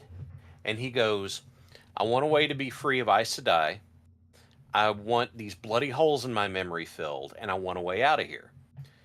Um, so what they did is, since he had the soul of a gambler and a general already, they grabbed they feed the way that what they get out of the deals is that they feed on the memories of the people that come in. So they took all the generals and gamblers and stuff that came in. They took memories from all of them and just stuffed them in Matt's head because like, this is what you wanted. Here you go. And Matt's like, I don't even know what these are. So some of them are past lives, and then some of them are just from whatever. hmm, But now he's got all of these tactical geniuses in his head, like memories of these tactical geniuses in his head, along with his medallion and his it. The description is that it looks like a Japanese naginata. Um, I hmm. don't remember why it's called an ashendare. It's an old tongue word that I'll see if I can find. But it's part of that, but it's also they didn't have enough of his past lives to shove in there, so they just grabbed everything that was, a, in common with it, and threw it in there.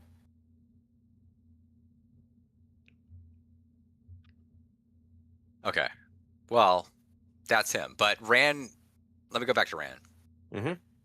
Rand goes in Ruidine, and he goes through the glass columns, which are they Ter Angriel?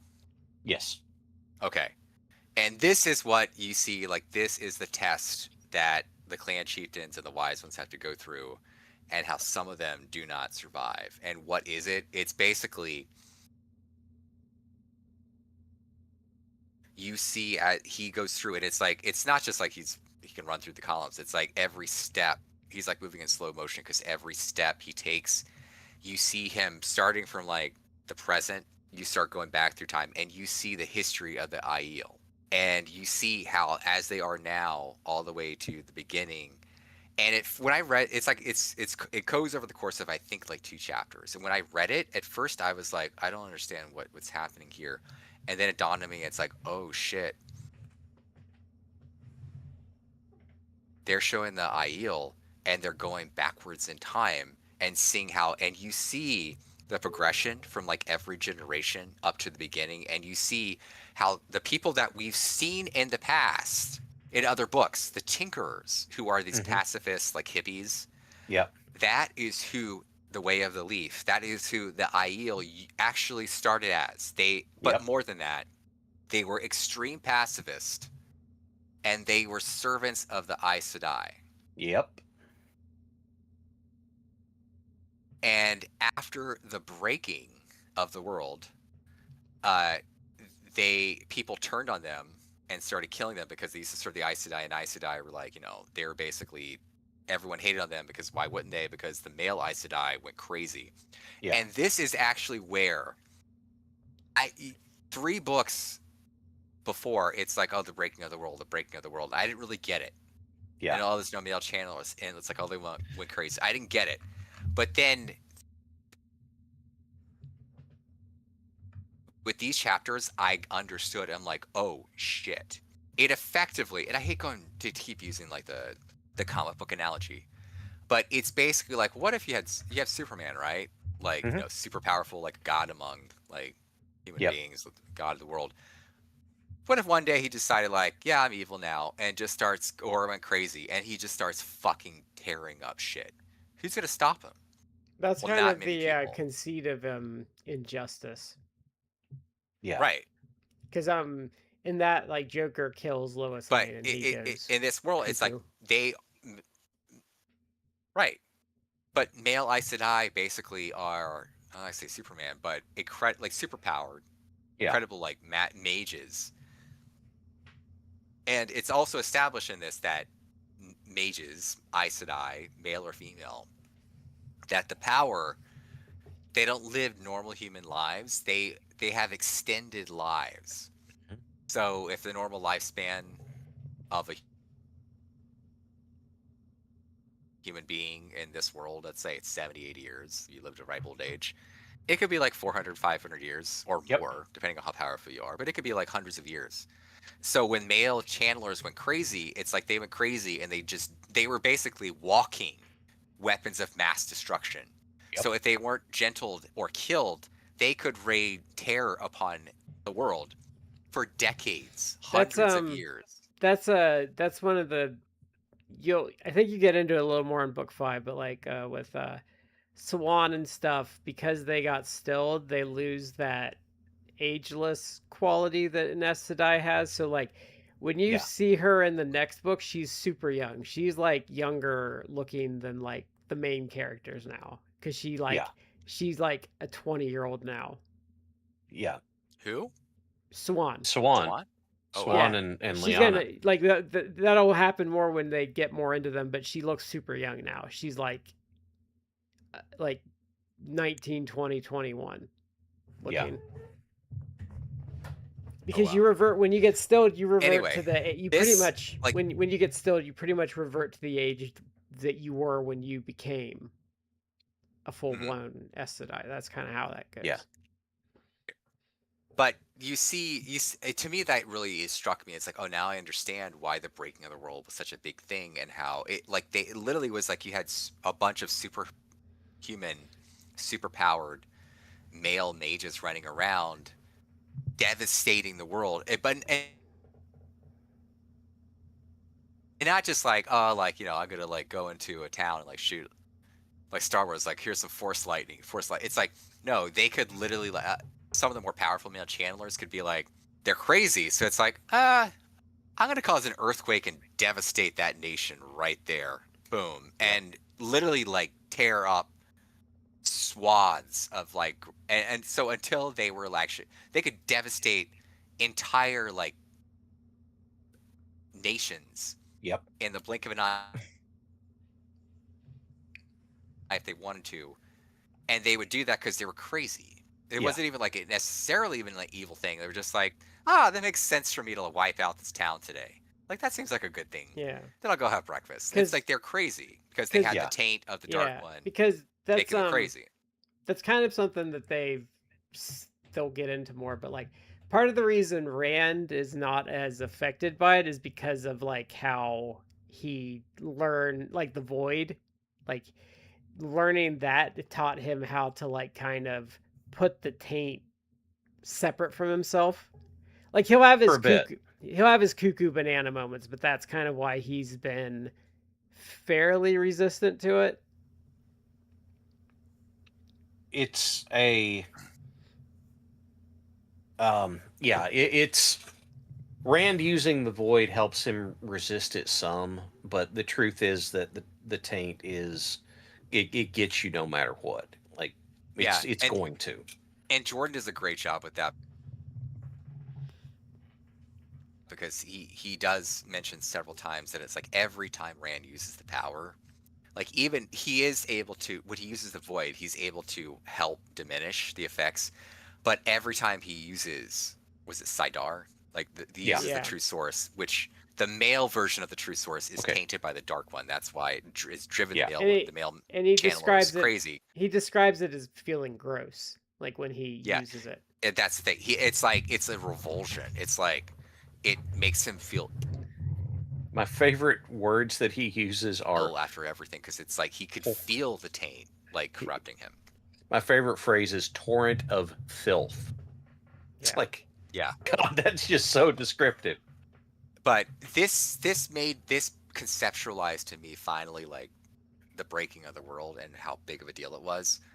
But these two chapters where you see the history of the Aiel, were fantastic, and it really was like heartbreaking, and it really like I'm like, wow, this is strong writing, because you see what happened to them. They were ultimate pacifists, and they got turned on and persecuted to the point where people just murdered them. And it was Mm-hmm. he does a great job showing that in the act, what an actual legit apocalypse it was, the breaking of the Yeah. world, so that the people who were left alive were literally, it was a free for all, just like every man for themselves. Like they would kill men, women, and children just to survive. Yeah. And they persecuted the Aiel because they They didn't fight back. were servants of the Aes Sedai, so there's obviously a lot of animosity towards any Aes Sedai. Yeah, Yeah. and they wouldn't fight back. And you see, in reverse order, you see like, how did they become the Aiel, like this warrior race? It's because like eventually a group of them decided, like, I'm tired of being like my children murdered in front of me. You know, they fought back, Yeah. and they then took up the spears and became this warrior race. But in doing so, that means that the entire culture of the Aiel versus like the Tinkerers, who kept the way of the leaf, the pacifist Yeah. ways, all of them are oath breakers. And in the Aiel culture, like, oath breaking is like, you might as well kill yourself, because like that is the worst sin you could possibly commit. Yeah. And that's why it's implied, like, when people go to become a wise one or a clan chieftain, and they go through the glass columns and they relive this history, and they find out that they're oath breakers, that it drives them crazy and kills them, Mm-hmm. because they can't accept that this is what the story of their life was, but of their people. But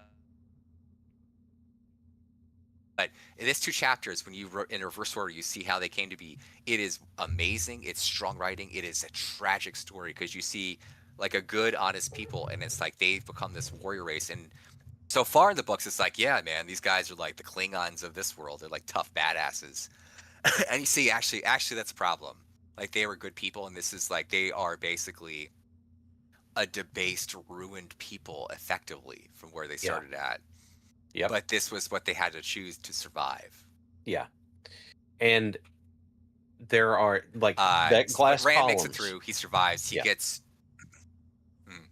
I was going to say, Go ahead. the glass columns are what I think are the best piece of fictional prose I've ever read because of It's what you strong. It's described. very strong. They're actually the second. It's my second favorite part of this book, and I'll get to Okay. that at the end. But wrapping up the Rand thing, he makes it through. He gets like dragon tattoos on his arms magically because of that, which shows he's the. There's a turn. I forget the actual like for it, but he who comes to the dawn. It proves it. There's like a turn. Like, he's the Carkarn. Aiel. Tarkarn. So he comes out, and then they are they're traveling to this point where he has called all the clans to come and present himself, because he wants to be obviously like, I'm he who comes to the dawn, to get the Aiel on his side. There's a bunch of stuff that happens. I'm gonna like cut abbreviate it because we're like running long, but eventually they make it to like this. But there's also shit that you find out that they're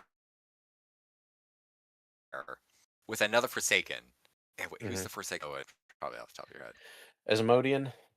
Asmodean. Like, Yeah. he's actually there too. He has been in disguise as a Gleeman. Yep. And they go back. He and Rand go back to Ruidine to get a Saangriel. Forget what it was that Well, that so does. it's called they're called the Choden Call, and Okay. it's a two-step thing, because the actual Saangreal are too big to move around, but the statues that are in Ruidion are Terangreal that connect you to the Saangreal, and they're the most powerful Saangreal ever made. Mhm.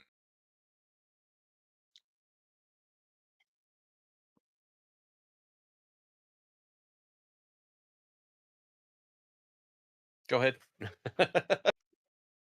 Sorry, I like I think froze real quickly. It's still freezing. Are you there? Yeah, I'm here. Okay.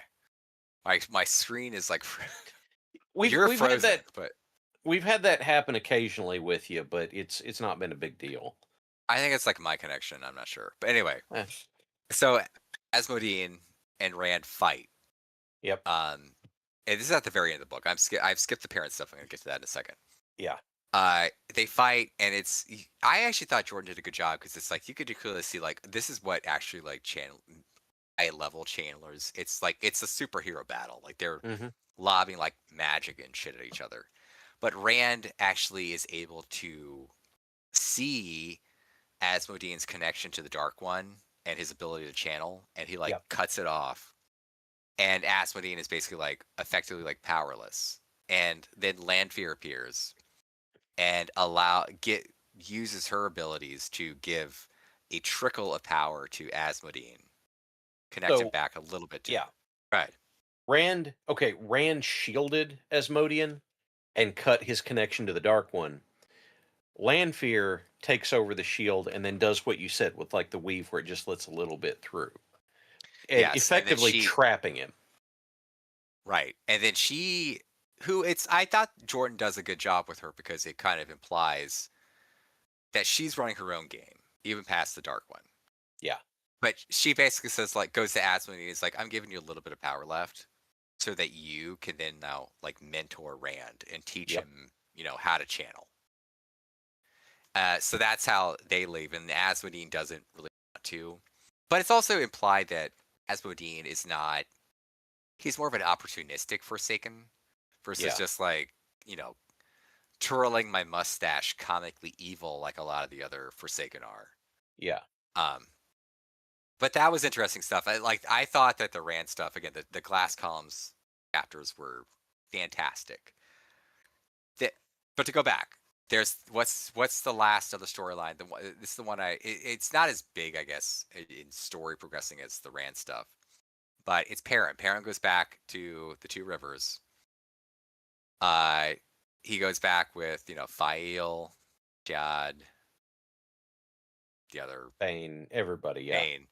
Bane, Loyal, Gaul. Yeah. And he to stop the White Clerks. When he gets there, he sees like a bunch of farms have been like destroyed, and then he eventually finds that is you eventually find out that his farm and his family has been wiped out. Yeah. Just wiped out. Like killed. Everyone killed. His entire family wiped out. Yep. And when he finds that out, this is why I said, like, the glass columns chapters Mm-hmm. are. Second, I'm like looking up. The glass columns chapters are arguably like many people would say like this is like the best. Like you said, this is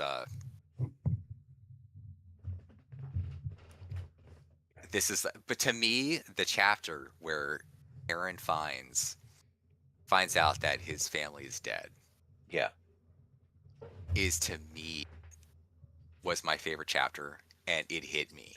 It's And so I good. understand it's so good. And look, I'm gonna pull back the curtain, not to get all maudlin.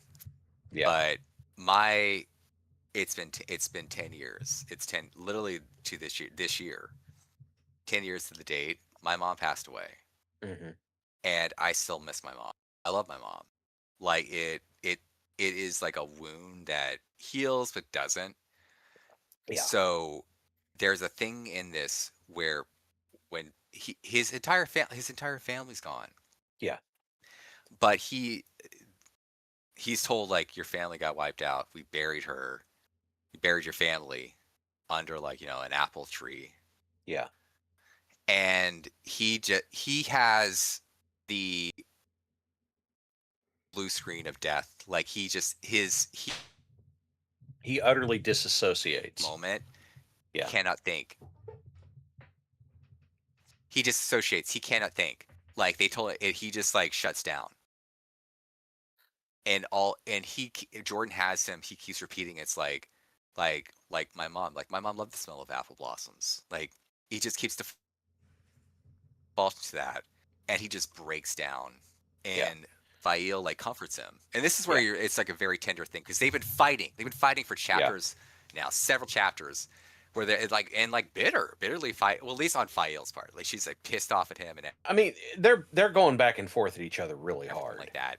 And then this gets dropped, and he just breaks.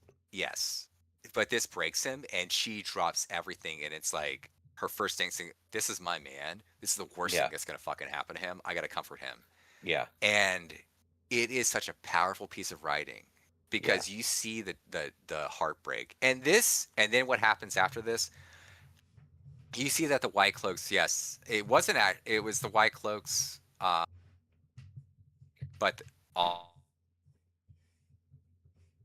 also it's being the Two Rivers is being harassed by Trollocs who are entering through the ways. Yeah. And then you see Loyal and Gaul like they like disappear for a bit and actually close the waygate nearby to shut that down. Yeah. There's an introduction of a new character, Lord Luke, who we see is actually like an evil character. And it's implied, I think, or outright said, like he's helping get. He puts on a front for everybody except for the main characters who have information everybody else doesn't. And you get a glimpse of like Pat and Fane being a problem. Mhm. Yes. But what happens is Perrin becomes against his own like wants or instincts. He becomes the hero of Two Rivers, and I actually really love throughout these chapters that Jordan's characterization of him. Because he very much stresses that he's like he doesn't want to be like the hero. He doesn't want to be. And there are times like and it's also implied like he's young. He's in his early and you have people who are like decades older than him being like, "Oh man, this problem with Trollocs and everything. Perrin, what do you think we should do? Why don't you tell us?" And it's like, "I don't want to make this decision. Like you're like 20, 30 years older than me. Like you're like the mayor of the town. Like you should know."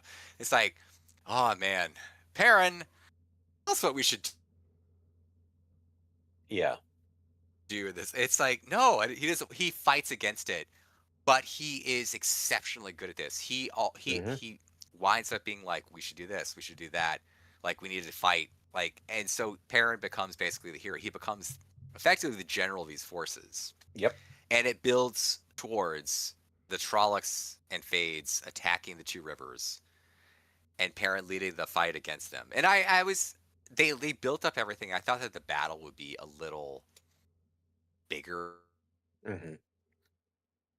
well and longer than it was. But the thing is though, like, but the thing is though, that battle in the grand scheme of everything is a very small, mundane kind of like almost would be like a footnote in history, if even that. I know what you're saying about how you thought it would go on longer, but the nature of what resolves it, what Fael does to help resolve it, I think is really the key that makes the whole thing just collapse as fast as it does. And I love that, because you think it's going to be this it was cool thing. Yeah. So but it was still good. Like what you see is like Perrin does lead the Two Rivers forces, and Jordan does do a good job. Where it's like it does get desperate. Where it's like that the Trollocs and the Fades break through like the defenses. Where now it's like we got to retreat into like the city of the little town of Two Rivers, and even the women are like it's fighting in the streets. But what happens? Perrin, right before the battle, had sent Fael off to be like, "Oh, you need to go and like warn people over here and like or go seek help." And in reality, he's like, "I need to get her out," because they get married. They get married in the Two Rivers like before this. But it's almost Perrin doesn't expect to live. It's very implied that he does not expect to live. He expects to die in this battle. He's going to get killed, or he's also going to deal with the White Cloaks. Like, if you fight with us, I will turn myself in. And the White Cloaks have already said like we'll execute you. Meanwhile, the White Cloaks don't join the battle. So at the end of Nope. this, he's there. They come back, and it's like, well, you said you like, turn yourself in. He's like, fuck you, you didn't like Yeah. fight for us. It's not So like, even that. fuck It's that off. everybody around them is just like, Oh hey, yeah, that's the you know thing. what we just saw? We all those Trollocs, guess what? We got more arrows, bitches. Yeah, the people of Two Rivers are like, well, you want him to go with it? You need to get stepping, or else it's gonna be a problem. And then the White Cloak's just like harump and like right off. But Perrin doesn't expect to live, so he sends Fael off because it's like, well, my beloved, at least you'll survive. Meanwhile, she goes to Watch Hill and Hmm. you know rounds the troops up, and also Devin Ride. what's Yeah. Devon Ride also nearby sends troops. So they're fighting in the streets, and it's like, it's not gonna be good. And all of a